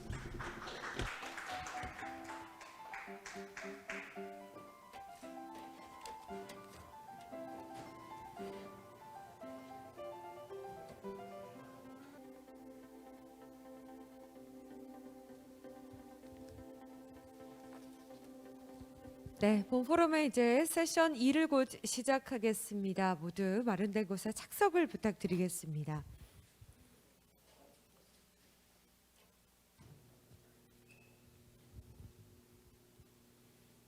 네, 지금 본 포럼 관심을 갖고 온라인으로도 많은 분들이 함께 해주고 계시는데요. 세션 2 역시나 유익한 발표가 준비가 되어 있습니다. 총 3분이 발표를 해주실 예정입니다.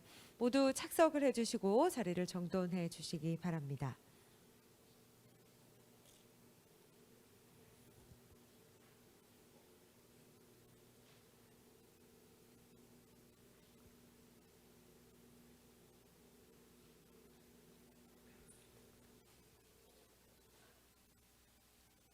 네.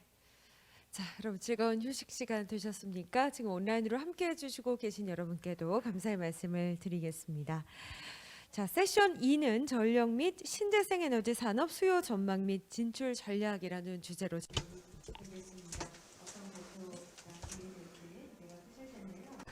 The second session will be demand prospects and entry strategy for electricity. So if you have any questions, please ask your questions to Korea Smart Grid Industrial Sector. Then we will answer your questions. So let's begin with the first presentation of session 2, 2021. Global economy and Korean trade prospects in 2021. Researcher Dr. Ji-sang Hong, Institute for International Trade, Korea International Trade Association. So please welcome him to the podium. Please welcome him with a warm applause.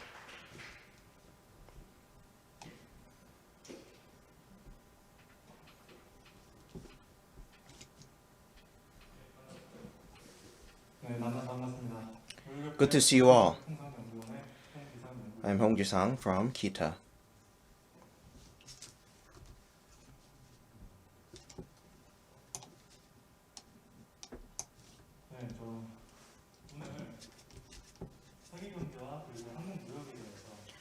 So today I'll cover global economy and Korea's economy and so far what the trend will go on. So I'll briefly tell you about this.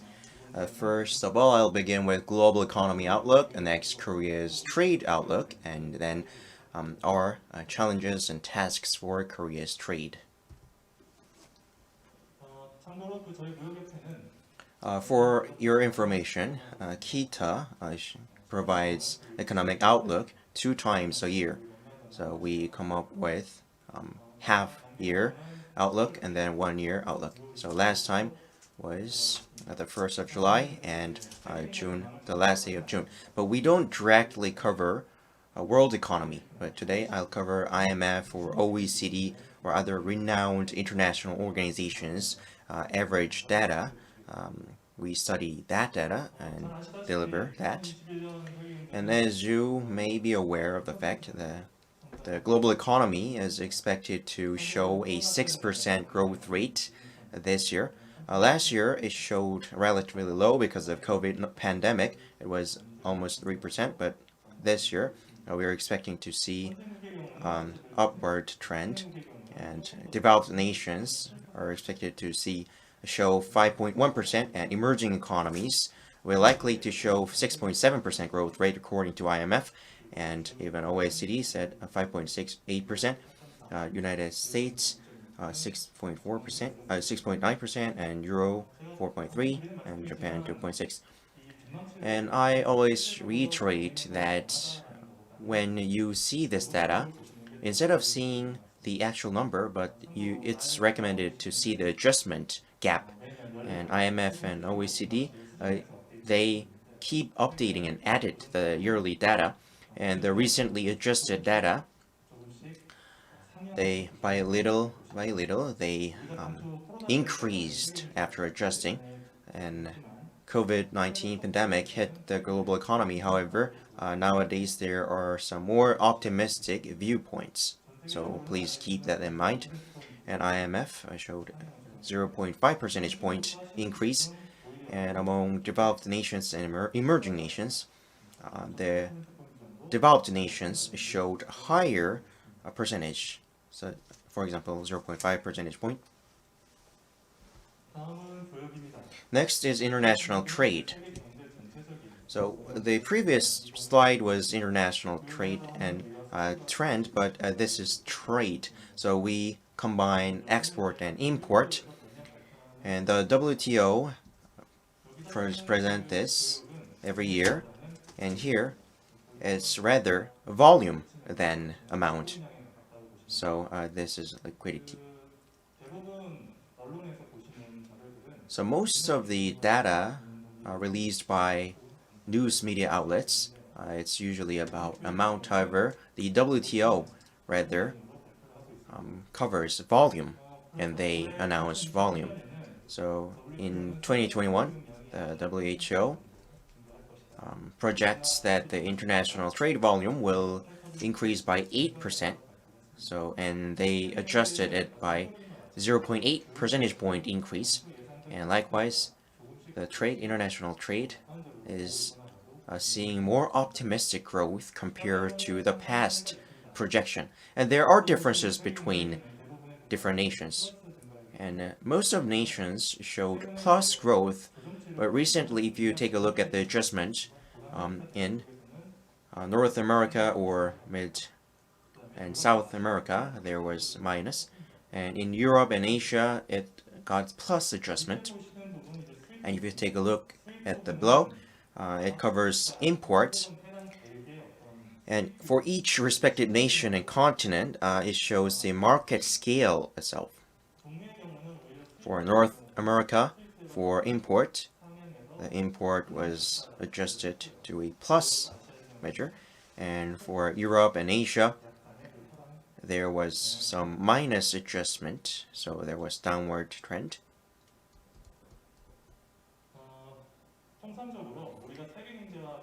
And overall, when you compare Korea's economy and the global economy, if you are aware of the previous data, then so far from 2000 to 2021, this growth rate was slightly over international trade volume. However, since 2021, the trade volumes increase was slightly lower than the global international trade.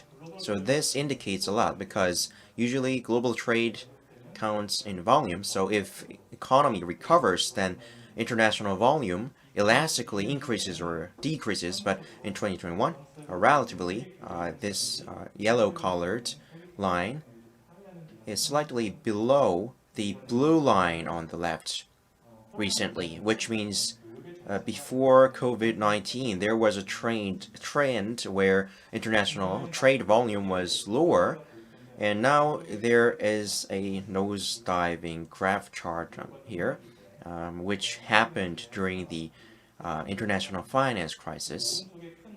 And another nosediving on the right of the left chart is because of the COVID-19, the international trade tanked, and then it increased again. Nowadays, we're in the middle of the COVID-19 pandemic, so this is an unprecedented chaos. So, of course, there is a lot of uncertainty. But if you take a look at this index, there was this nosediving chart, and then it increased again, just like the financial crisis in the past. And on the right, this shows the growth rate and the trade volume. So there is this math. In the past, the percentage ratio was almost 2, and even it was nearly 3. However, nowadays, if you can see, nowadays the number was like 0.9, 0.8, or 0.7. So there was not really difference between economic recovery and trade volume. And nowadays, you can see that 2.6 fold. So the international trade is shrinking compared to international recovery. So this shows how well the international economy is recovering. When you So nowadays in 2021, it is 1.4. So in Korea, we highly depend on export and import, and this global trade volume is an important factor for Korea. And if compared to international economies, elasticity in economy, Korea, this is very significant, so we should pay close attention. And now I'll move on to respected nation. For United States, they proliferated a lot of vaccination, and thanks to the monetary policy, easing policy, so it is highly likely that the manufacturing sector will show continuous growth. And even in the later half of this year, the MSM and manufacturing ISM and manufacturing industry, they are likely to show increase. And relatively, the unemployment rate is for sure decreasing. However, from January 2021, if you compare it to the past data, then there is downward trend. However, that the unemployment rate decreasing is rather not significant, and the core consumer prices and got rid of the unnecessary factors, and they calculated the necessary sectors. And nowadays, there's a lot of news that the consumer price increased in the United States, and actually, back in January this year, the consumer price was didn't go over 2%, but recently, over the past 3 to 4 months, it drastically increased. So, you must have heard of the term tapering, thanks to the news media. And nowadays, this tapering term is a flag when you study international trade. And the time when you begin tapering is the point that you should pay close attention, because since that point, international interest rate may increase, and thanks to that, the international affairs could change, so we should pay close attention. And specifically, recently, the FOMC recently conducted a series of meetings, and they announced the results to the public.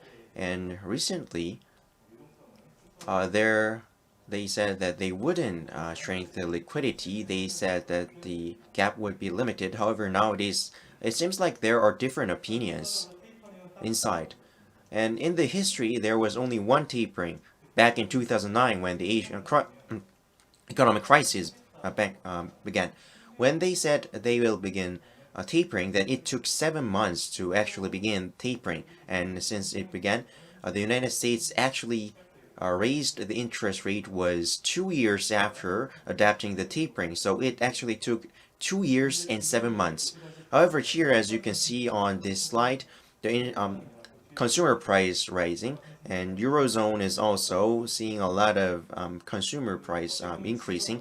So so far, the time the tapering actually happening compared to the financial crisis back a decade ago was how short a period of time that it will take until we see this tapering. So if there is a wide gap in consumer price increase, then of course there will be a lot of pressure. So compared to the financial crisis in the past, we are seeing that they are calculating and adjusting the timing.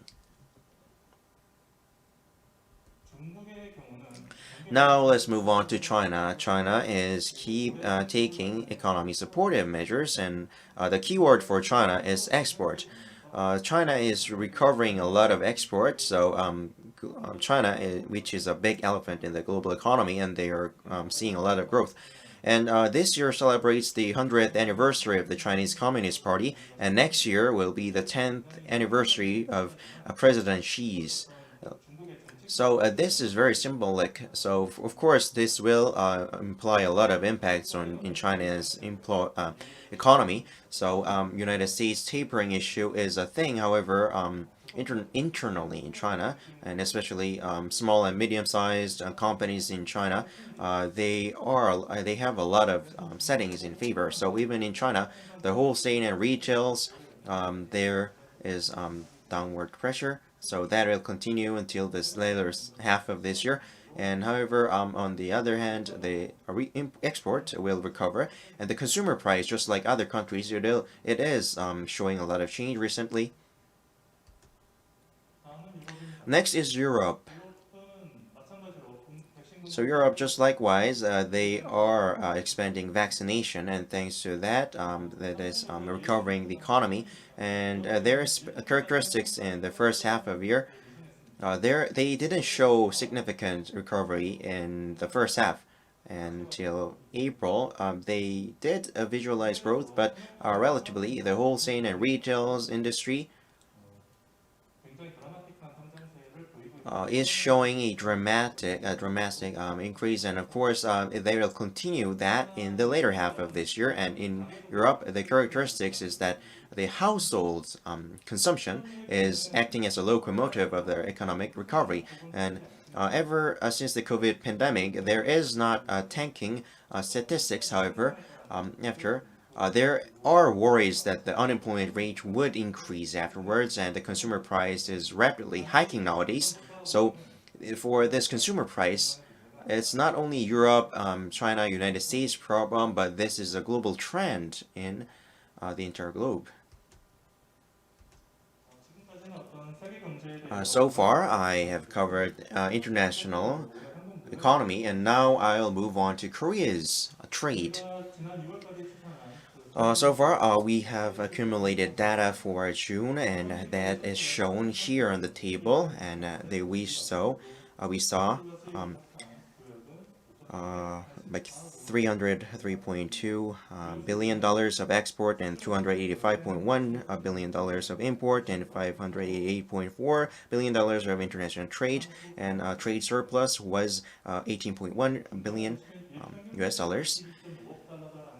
And the daily export was about $2.25 billion, and that is a significant data. So compared to last year, YOY, or compared to last quarter or last half year, is statistics, right? But usually when you talk about growth rates, then that is usually compared to the previous month, previous quarter, or previous year. Then if you have more trade partner, then of course, if you had more business days, then of course this daily chart will increase, right? If there were more business days last year or like this year, then the statistics might change. So we got rid of that variance. So not this year, but back in 2018, when the statistics was the record high, when there was this semiconductor super cycle, it recorded the highest export. Then that was $2.3 billion, about so. So this statistics that you're currently seeing here is that ever since Korea began exporting, we are seeing that the record high export is almost as same as back in 2018. So this year, for the very high gap, we have been increasing export and import both, and for trade surplus is keep decreasing compared to April, and that is probably because of the crude oil price. We do export a lot, but we do import a lot too, and the international oil price highly influences this. So thanks to that, our import can significantly increase. So if you take a look at April and May, the international crude oil price is increasing, and that is also being translated into, embedded into this statistics in terms of trade surplus. And now if you take a look at the unit price and of export, and both the unit price and volume increased over the past 20 years. If you take a look at the pattern, when we exported well, then the unit price or volume, at least one was significantly influenced because of the circumstances. If the price unit increased, then even if we sold the same unit, then the total performance would change. However, if you take at the horizontal line here in the middle, then if both was plus, hasn't been the case for a while. So nowadays the recovery, not only the unit price but also the volume itself increased as well. So that means that the export part of our index is increasing its fundamental health.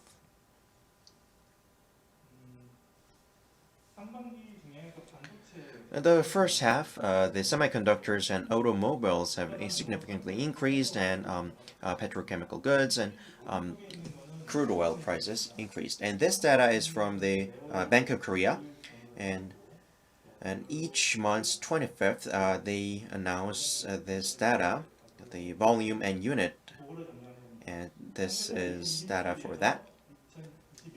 And compared to 2020, this year and 2021, the unit price increased significantly, and especially because of the crude oil price being embedded here, we are seeing a massive recovery so far.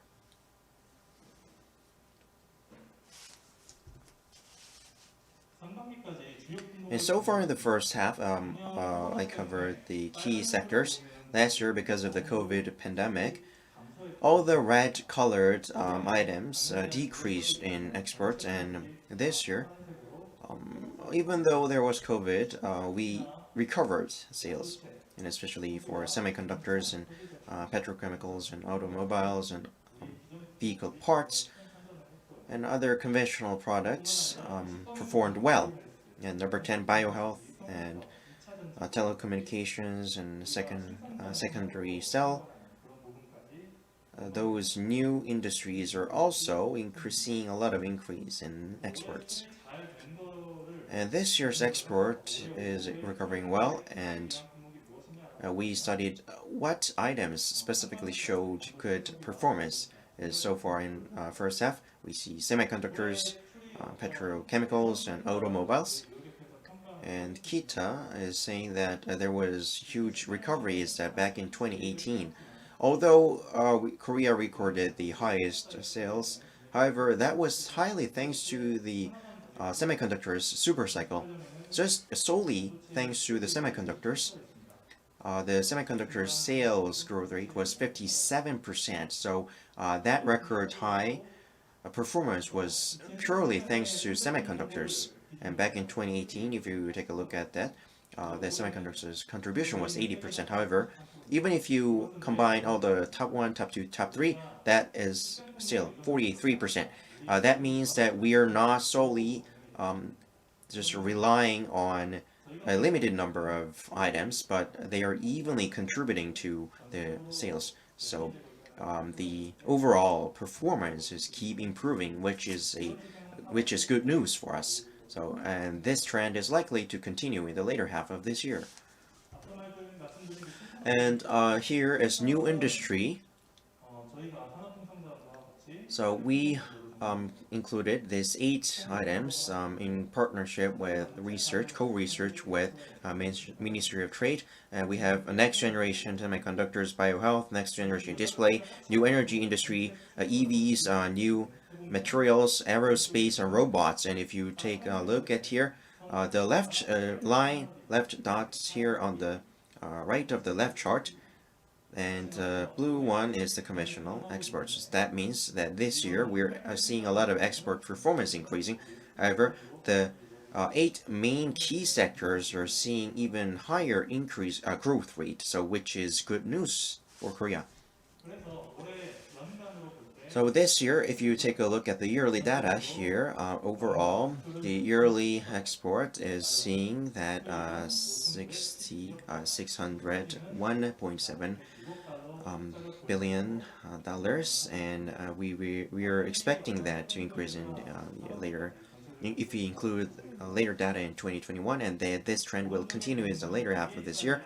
And if you take a look at the right chart, then this is EBSI index, and we conduct research and inquiry survey asking for projection for the exports if the economy will grow or decrease. And if this index is higher than 100, then that means export will perform better later. And if it goes below 100, then that means the performance is likely to decrease. And after the COVID pandemic, last year's third quarter and fourth quarter, we are seeing that 5 consecutive quarters, we are seeing that the index is over 100. That means that our business, our company is likely to see performance growth in the next quarter. So overall, the export, thanks if the vaccination is proliferated, and meanwhile, there is a lot of exponential growth in demand of IT goods because of COVID-19 pandemic, and that trend is likely to continue. And nowadays, the crude oil price has skyrocketed. So meanwhile, the petrochemical goods are those highly depending on the crude oil price, will likely to show a recovery. And now if you take a look at different sectors nowadays, I'll cover a couple of items here. For semiconductors, the DRAM unit price is keep increasing, and the NAND price has been increasing so far in third quarter, and it showed 3.88, and nowadays you're likely to see $4 increase. And like I said in the previous slide, for automotives, just like the first half, later in the second half, we're likely to keep increasing. And today, our forum is smart grid, so I'll mention some energy-related items. Here is ship. For ship industry, is something that can be differentiated from other sectors, but this year, in Korea, the ship building has significantly increased compared to the past. That is because there is international IMO regulation in terms of ship, which is an environmental regulation. And the ship companies, in order to take measures to those regulations, they are taking some actions. For example, there are cases where ships go into the ocean and they leak oil. So nowadays they have to choose among three options. First, so ship should use less oil, including gas, or you should embed the scribble equipment inside of the ship for the environment. Or instead of using conventional gas, you should use environmentally friendly natural gas or other fuel. So in Korea, everyone knows that Korea is a shipbuilding powerhouse, and nowadays is that the LNG ships, not the ships that deliver LNG, but those ships that use LNG. We're number one in the world, so we're currently seeing a wide gap from China, and we have built 30 LNG, and last year in the first half we built 14. So globally, 50% of the global ships nowadays being built is 50% is LNG. So say if there are 100 ships, then 50 ships are LNG driving ships. So Korea is ranking top one in here, and not only for export, but also this will act as a very good competitive edge for global trade. And we're showing a lot of gap compared to China in LNG. So meanwhile, how Korea could do well was that because of the technology, and nowadays those environmental regulations are directly influencing those ship industry. So if you want to navigate in the ocean, then you have to meet the environment standards, and Korea is really good with that. So I have just covered the ship industry, and even in other sectors, if you take a look at the IT or other new high-tech technologies, they are well embedded in a lot of industries and showing a lot of synergy. So even in the future, this is likely to continue.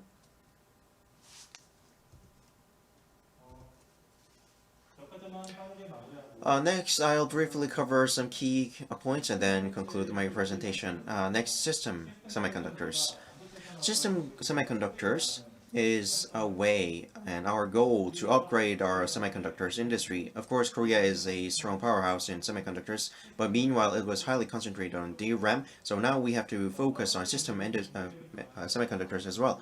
Based on the foundry industry, we have to expand this MS, and we have to be able to include the system building process. And nowadays there was lack of semiconductors, and because of lack of foundry supply. And systematically, the lack of semiconductors is influencing a lot of industries, for example, for the automobile industry, but car demand has been decreased because of the COVID-19, and there were a lot of decreased demand. And thanks to that, there was a lot of decreased semiconductors. However, nowadays demand is increasing, and now supply and demand are not meeting, and this will likely take some quantity of time. And like I said previously, in terms of new industry, we need to build competitive edge. The second cell or robots or biotechnology, we have to build our capacity. So in terms of grow our economic competitiveness in terms of global trade. And G2, G2 refers to China and the United States, and we have high dependency in China and United States, and Japan is also highly depending on the G2 nations. And so far last year, we ranked #1 in terms of dependency, and now we are still relying highly on the United States and the China. And meanwhile, we have improved a lot in a lot of sectors, and we have a lot of increased performance in terms of export. And nowadays, in order to stabilize our product line, we have to diversify our dependency on other nations.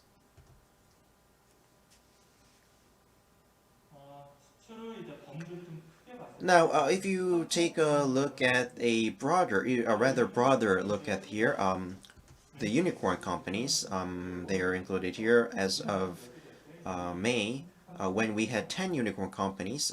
United States had like 338, Japan ranked number 14th or so.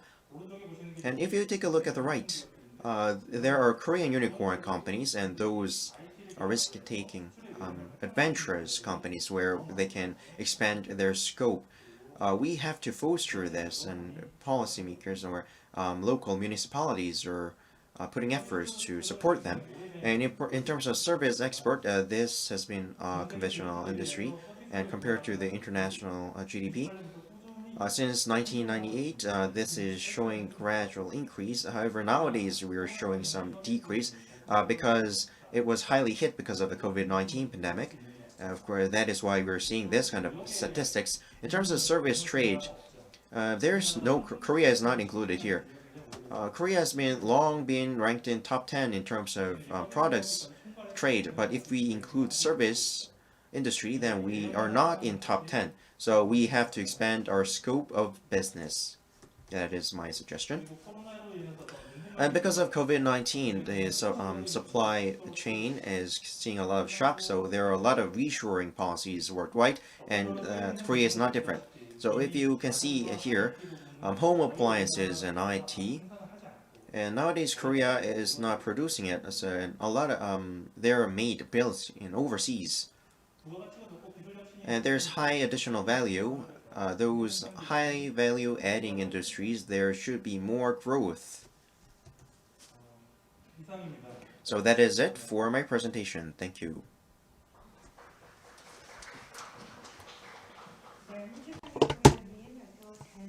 Thank you, Mr. Hong Ji-sang.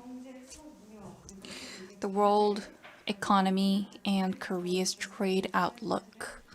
Thank you for your insightful lecture. Due to time limits, we'll proceed with the next lecture.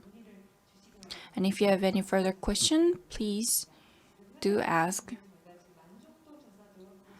And now we are carrying on with questionnaires. Please fill out the form. And the next session is India's post-COVID economical trends and changes in investment climate. From Associate Research Fellow, India and South Asia team, Han Hyung-min. Please welcome him.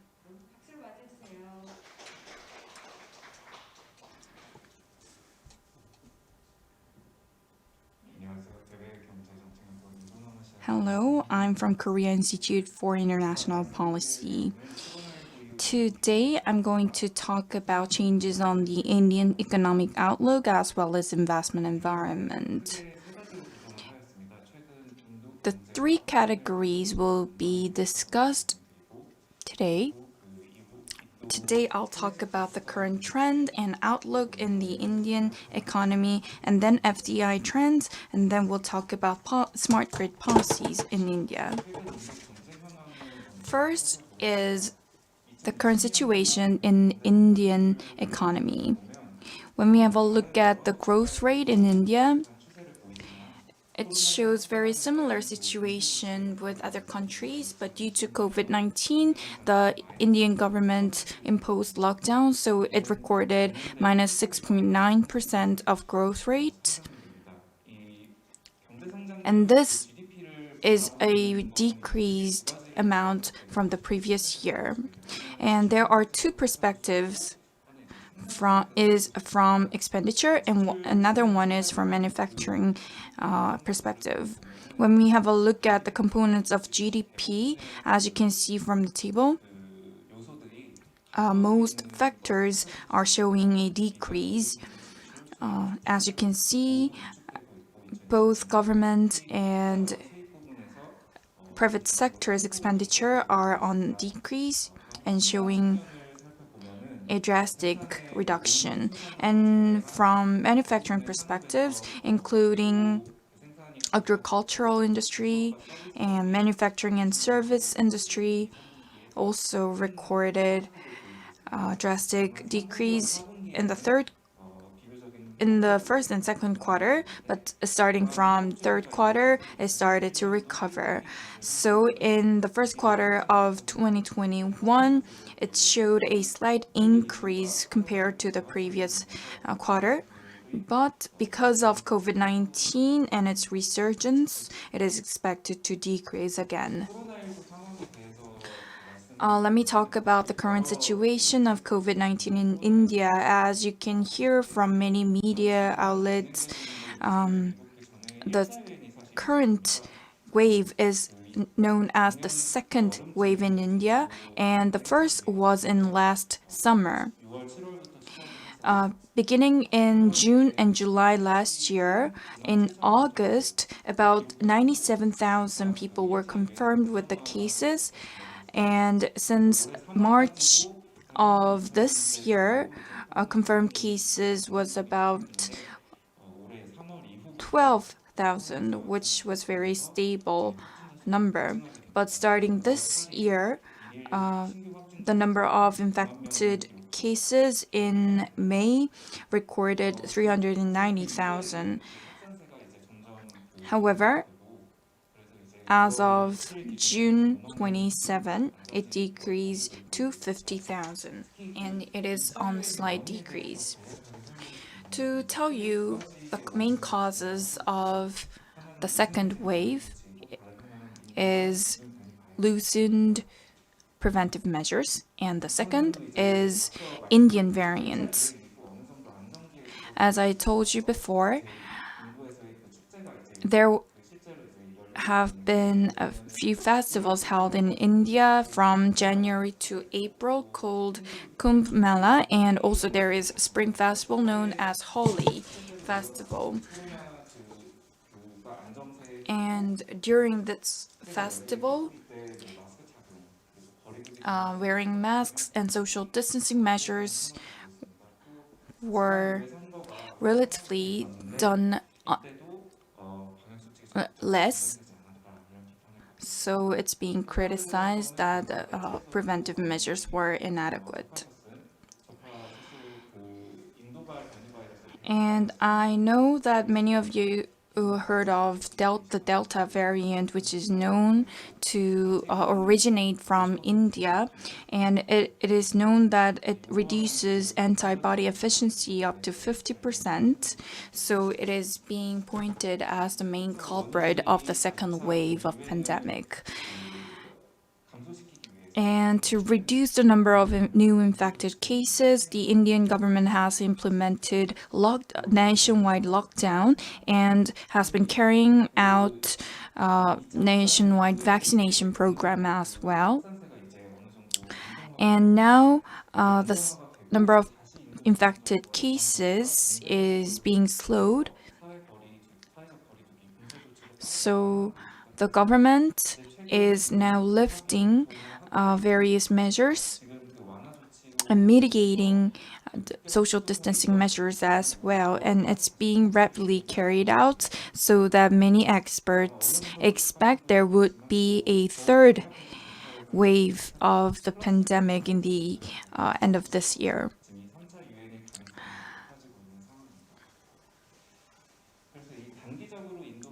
And let me talk about the short-term economic prospects. From beginning of the 2021, COVID-19 has been spreading rapidly.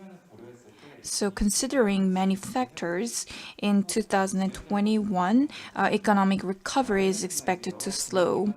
According to IMF and other various financial institutions, it previously prospected the Indian growth rate to stand at high level, but it is expected to go down.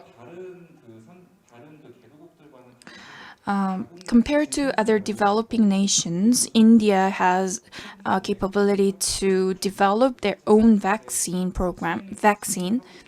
and they are already carrying out vaccination program. So the economic prospect is expected to go upward again. But as I've mentioned, the third wave of the pandemic is also anticipated, so that we have to keep monitoring on the current situation. And there are high volatilities in the Indian economy at the moment. When we have a look at the foreign direct investment trend in between 2020 to 2021 and fiscal year, including reinvestment and other investment, it is expected to stand at $59.6, which is 19% increase compared to the same period of previous year. There are a lot of factors that affected this trend. The first is the establishment of Modi government. And because the government is putting its effort to improve the investment environment, include in many industries such as manufacturing and national defense industry, and those industries are helping to improve FDI environment. And the next is regarding Indian energy issues in India. There has been exponential growth in the demand of energy. As we know, the Indian economy is growing rapidly.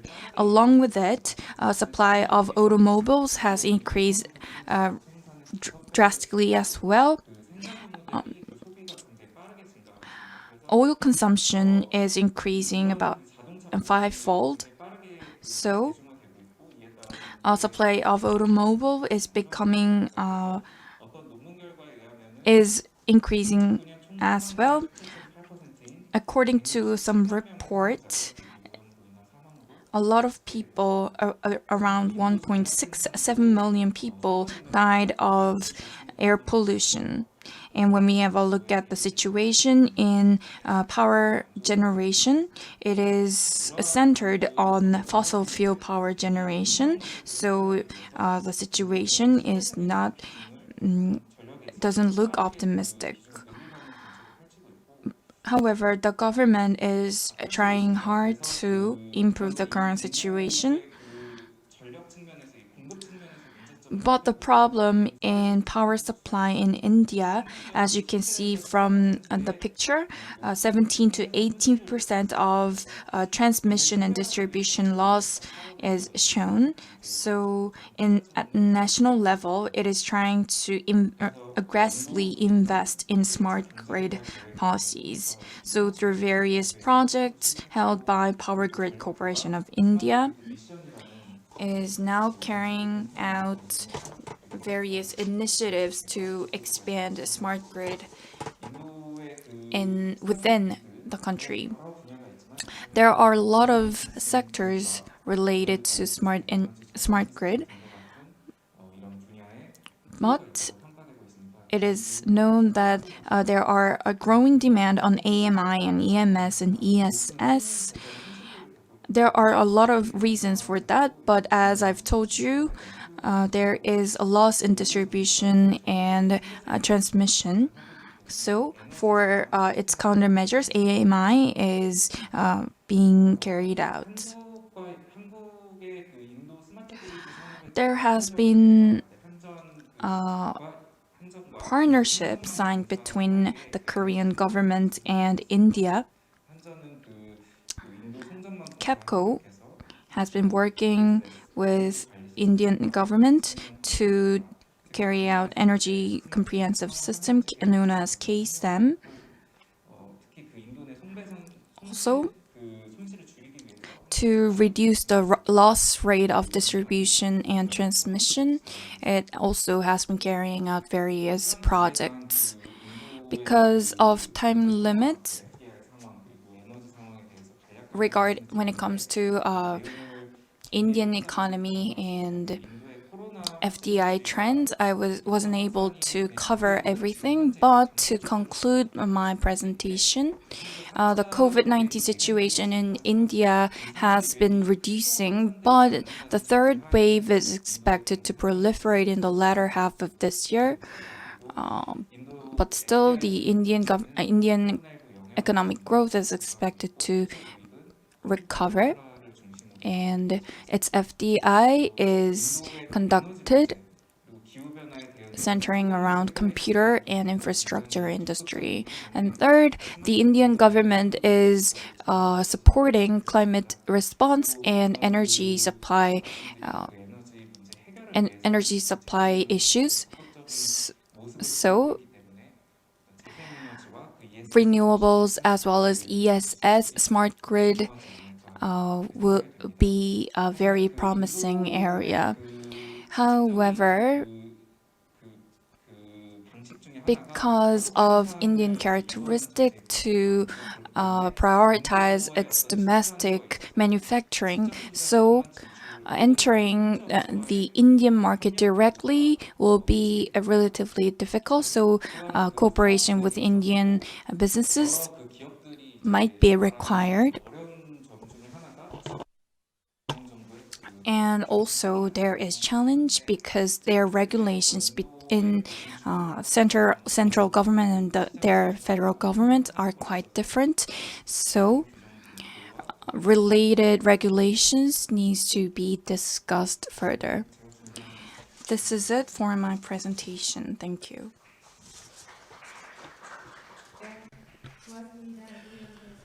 Thank you for your presentation.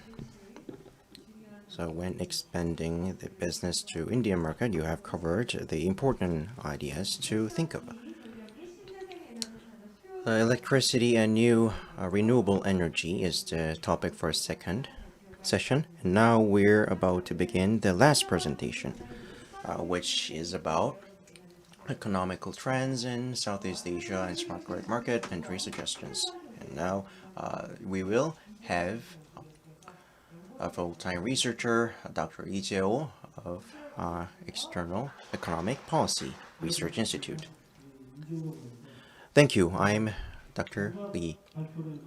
So I am taking the last presentation part, so I'll be a good timekeeper. I should be, and I should have quality of content, so I'll do my best for that.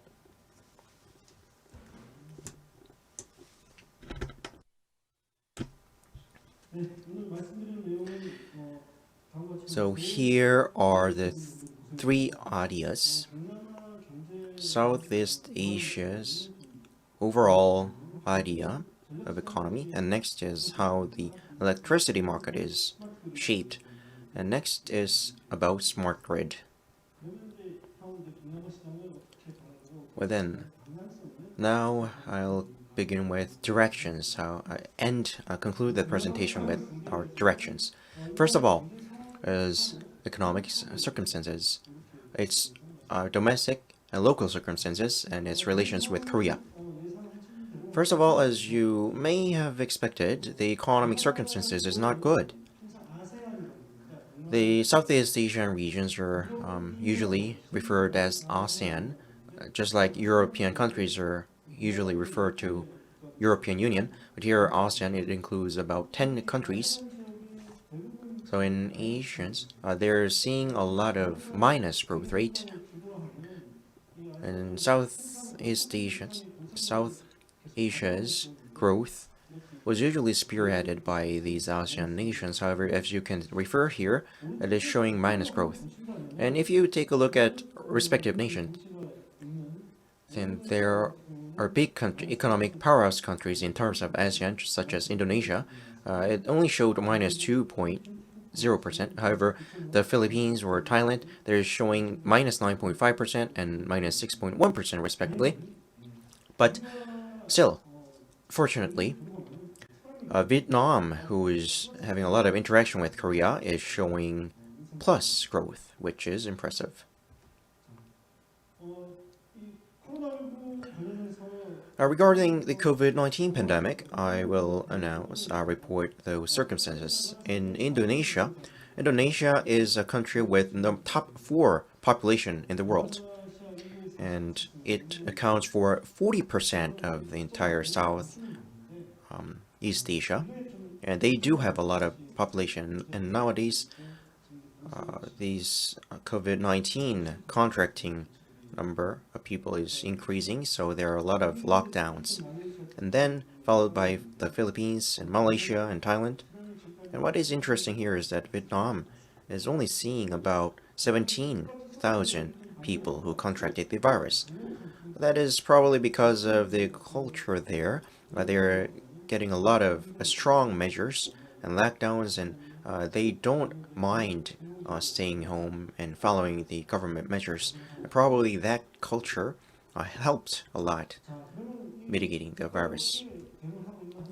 So now we will move on to what kind of measures each country is taking. And nowadays they're taking a lot of affirmative, active measures. Indonesia, about 4.5% of GDP, or Malaysia, 24% of their GDP, the Philippines 8%, Thailand 14%, and Vietnam 3.7% of money are being used to support their local economy. And next, monetary policy. If you take a look at the right graph here, the interest rate, benchmark rate of the central banks of each nation is keep decreasing, as you can see here. And usually, for emerging nations or developing nations, usually the interest rate is relatively higher than Korea. For example, it would be 5% or 6%, you say. But nowadays, the interest rate is keep decreasing. And for Thailand, their interest rate, the benchmark rate, is similar to Korea, almost 0.5%. It's nearly minus interest rate. So they have lowered benchmark rates, and they have quantitative easing. And if you take a look at the economic outlook, and there was also economic outlook data in the previous slides. However, here, just like we come up with a lot of economic outlooks, and for ASEAN regions for this year, we are projecting that they are likely to show 4% growth rate. And if you take a look at the numbers, Vietnam relatively didn't get a lot of economic impact, so they are showing this moderate level of increasing in terms of economic recovery. Well then, so far I have covered Southeast Asia's economy, and what kind of relationships do they have in terms of Korea's economy? And according to the Keita's presentation, he mentioned that our dependency on G2 should decrease, and we're thinking of Southeast Asia as an alternative. And actually, they, as a sum, exceeded that of the United States.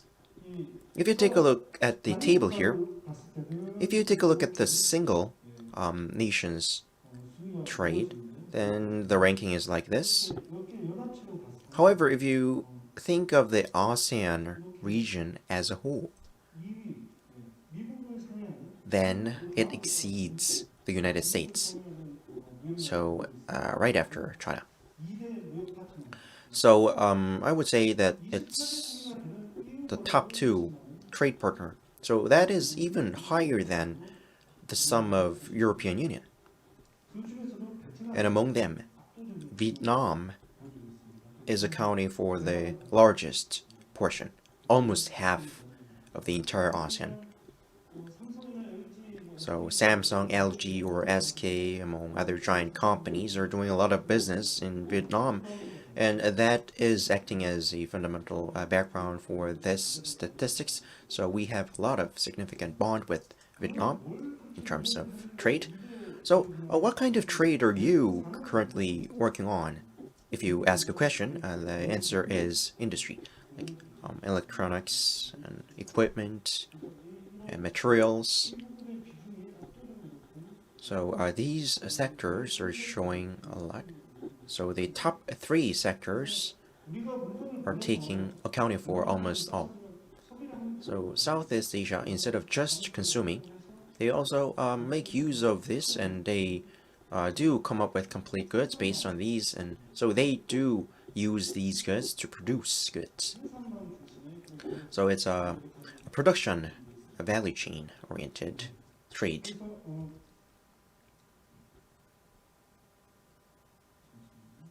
Just a second. How can I go back to the previous slide? So if you take a look at the yearly statistics, it reached its peak in 2018 and it went down slightly. However, still it is really high. And Vietnam, like I said, if you take a look at the statistics of respective nation, Vietnam is taking 48%.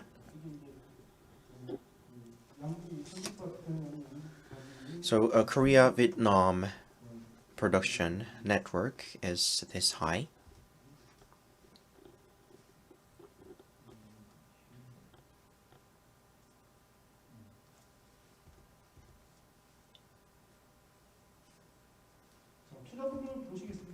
Next is investment. Just like the United States. Now, they account for number 2 if you combine. So if you take a look at the left side, year 2018, 2019, and 2020, for 3 years, you can take a look at the statistics of the 3 years. EU was right after United States. However, last year, while EU's investment was kind of shrinking, the ASEAN as a whole jumped up to top 2. And meanwhile, in Southeast Asian countries, what kind of changes were there? Vietnam was untouchably number 1. However, Vietnam got an economic shock, and Singapore went up to number 1. Investment in Vietnam was usually semiconductors, manufacturing industry. However, last year, because of COVID-19, that specific sector was hit. But meanwhile, Singapore is acting as a headquarters in terms of finance and monetary circumstances and work, and after they're preparing for further investment after year 2021.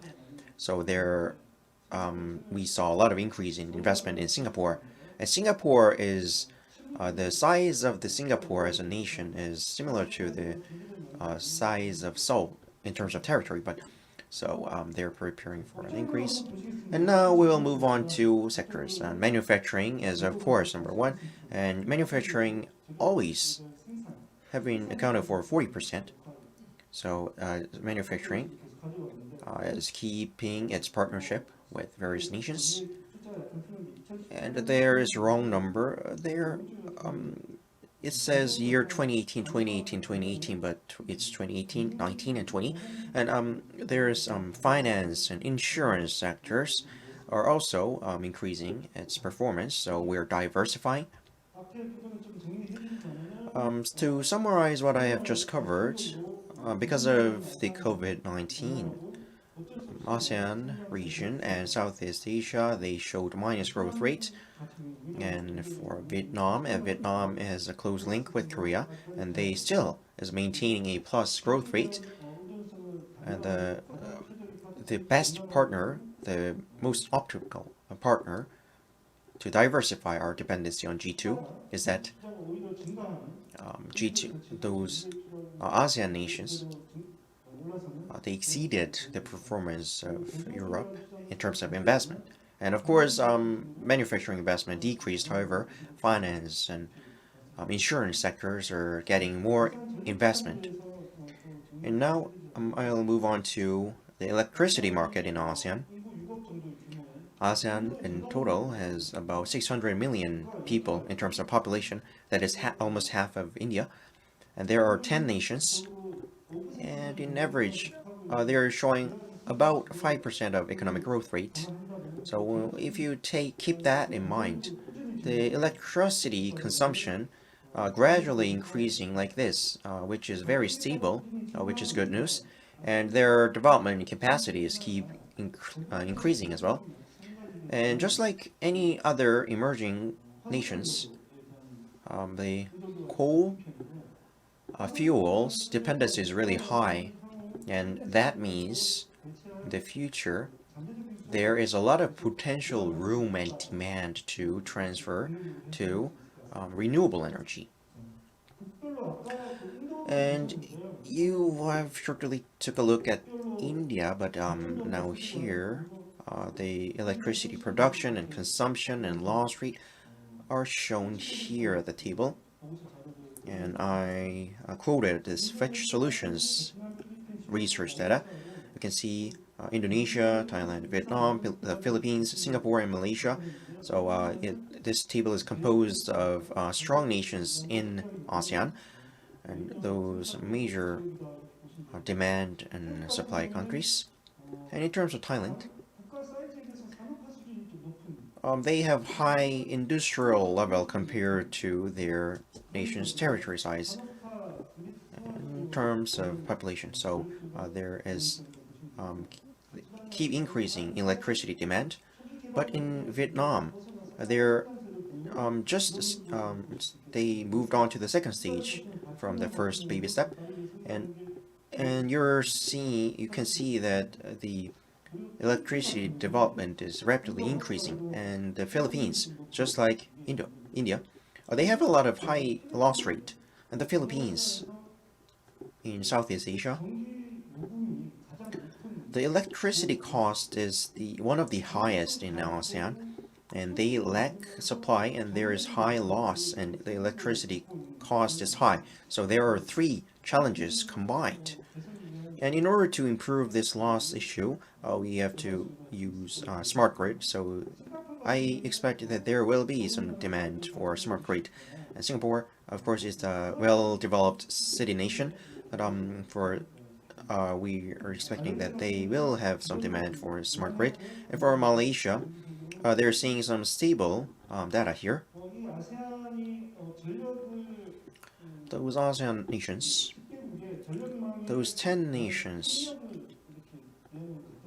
if you take a look at this cooperation in terms of power grid, Asian power grid, back in the Asian financial crisis period, there was this Asian power grid project. They proposed that project. Back then, there were huge portion of the nations weren't reach energy, so they could come up with, let's help each other in terms of energy and electricity. And 2 decades have passed, and they keep working on the project. The Indochina peninsulas here, and Indonesia's and Malaysia's islands here. The left bottom are south, Indochina is north, and here Galapagos Islands and Philippines. These are east part. So if you divide these into 3 different sectors, they are developing this great network, and there are 16 electricity network great projects.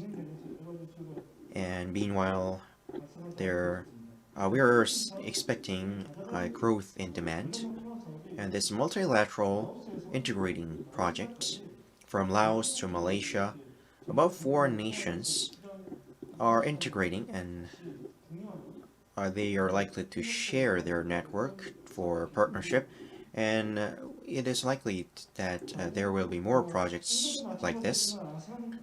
Just like India, these Asian nations, smart grid, keep preparing for this project. Indonesia, long-term roadmaps are being prepared, and Malaysia's 3-step smart grid roadmap. The Philippines, spearheaded by Manila, the capital, they're developing smart grid vision, and in Singapore, they're working on smart city development project, and in Thailand, they have this master plan, and in Vietnam, the Prime Minister has announced this development project, so they're working on 3 different period projects.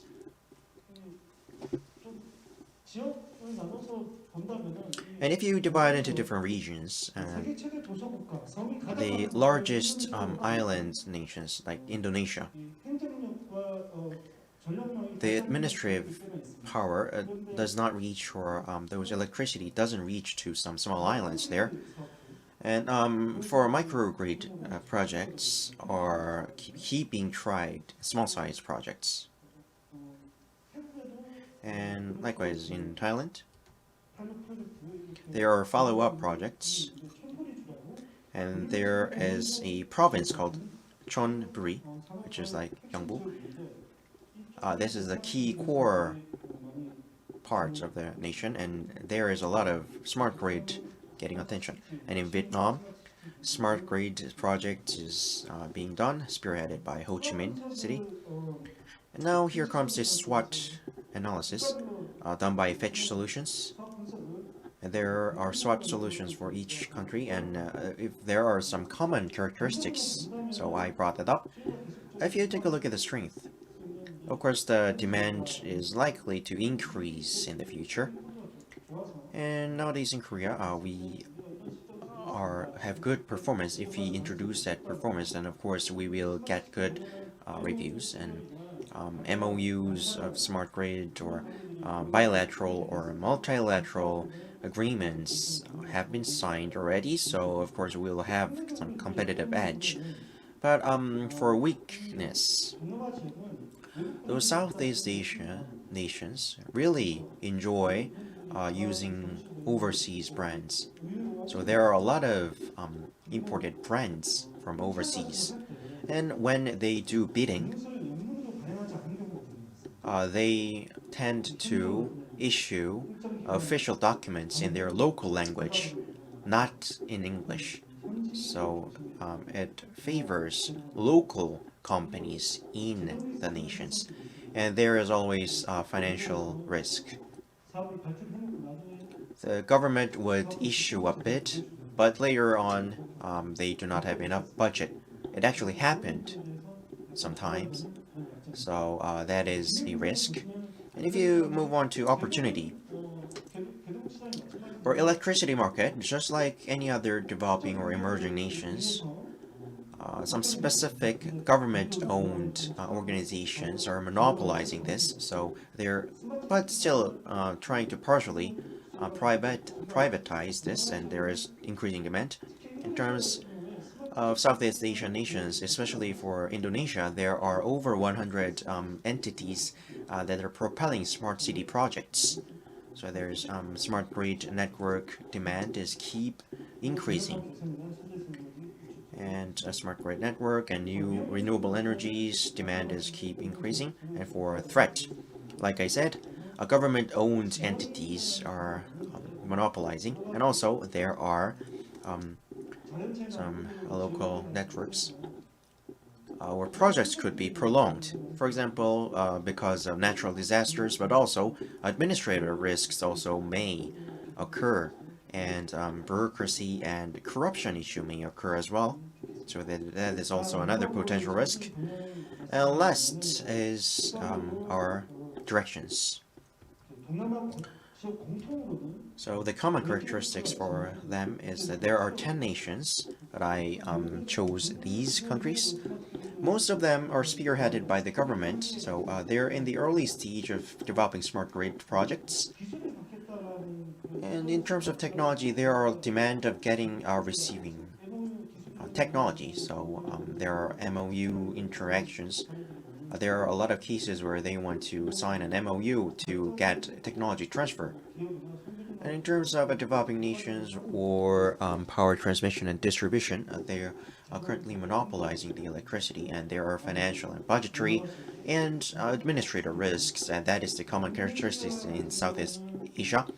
And in Indonesia, if you take a look at the nation by nation demand, there are over 100 smart city development projects. And one noteworthy thing is that the Jakarta, the capital of Indonesia, and it's a seashore city, and it is sunking 7 centimeters each year. So they announced that they would designate a new city as a capital. So in Korea, the Sejong city said that they would go to the city and train the smart city ideas. So we are expecting to see some technology interactions. And in the Philippines, smart microgrid development demand is likely to see some growth because there are a lot of islands there, small islands. And in Singapore, smart city development demand is increasing. And in Thailand, industry and dwelling, there are demand. And Thailand is an open nation, so there are a lot of competitors. And in Vietnam, also they're interested in smart city, and industrial sectors are rapidly increasing.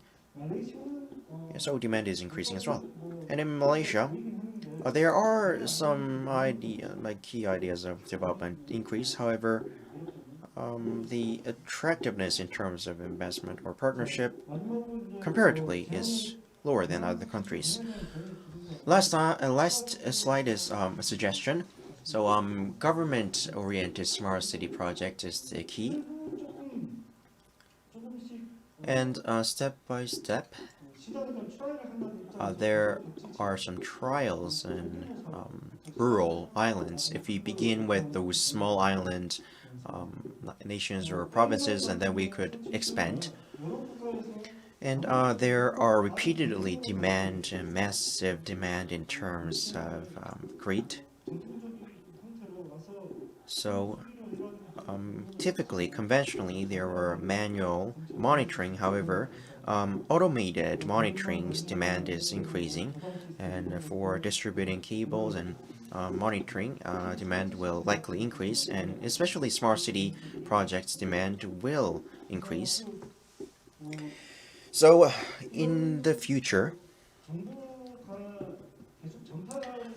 if we keep distributing and disseminating data and information in the future, and government level interaction, if we activate that, no matter by the central government or municipalities, be it, and if we were able to support the private sector by providing information or supporting measures, then, for example, the Smart Grid Association or other organizations or entities, I wish those entities could keep providing more support. Alright, so that is the end of my presentation, and thank you for spending your time being part of this event. Thank you, and be safe. Thank you, researcher Dr. Lijeo. Thank you for wrapping up today's event. Thank you for pointing out all the key points, and thank you for the last suggestion as well. So far, we have covered the Smart Grid Export Policy Trend Forum. All the presentations are finished. Thank you for paying attention for such a long time. And so I would like to deliver my appreciation to you all. All the presentations prepared today, we will disseminate the data for you so that it could contribute for you to expand to overseas. Of course, nowadays the industry is kind of shrinked. However, I wish this industry would further strengthen in the future. And in the years, we will keep hosting similar events like this, so I would like to ask you to further support. And if you have any further questions, please ask your question to the Smart Grid Association form. We will answer your questions. And we are taking surveys of your satisfaction level for your survey. So in order to improve our events, please answer the survey questionnaires.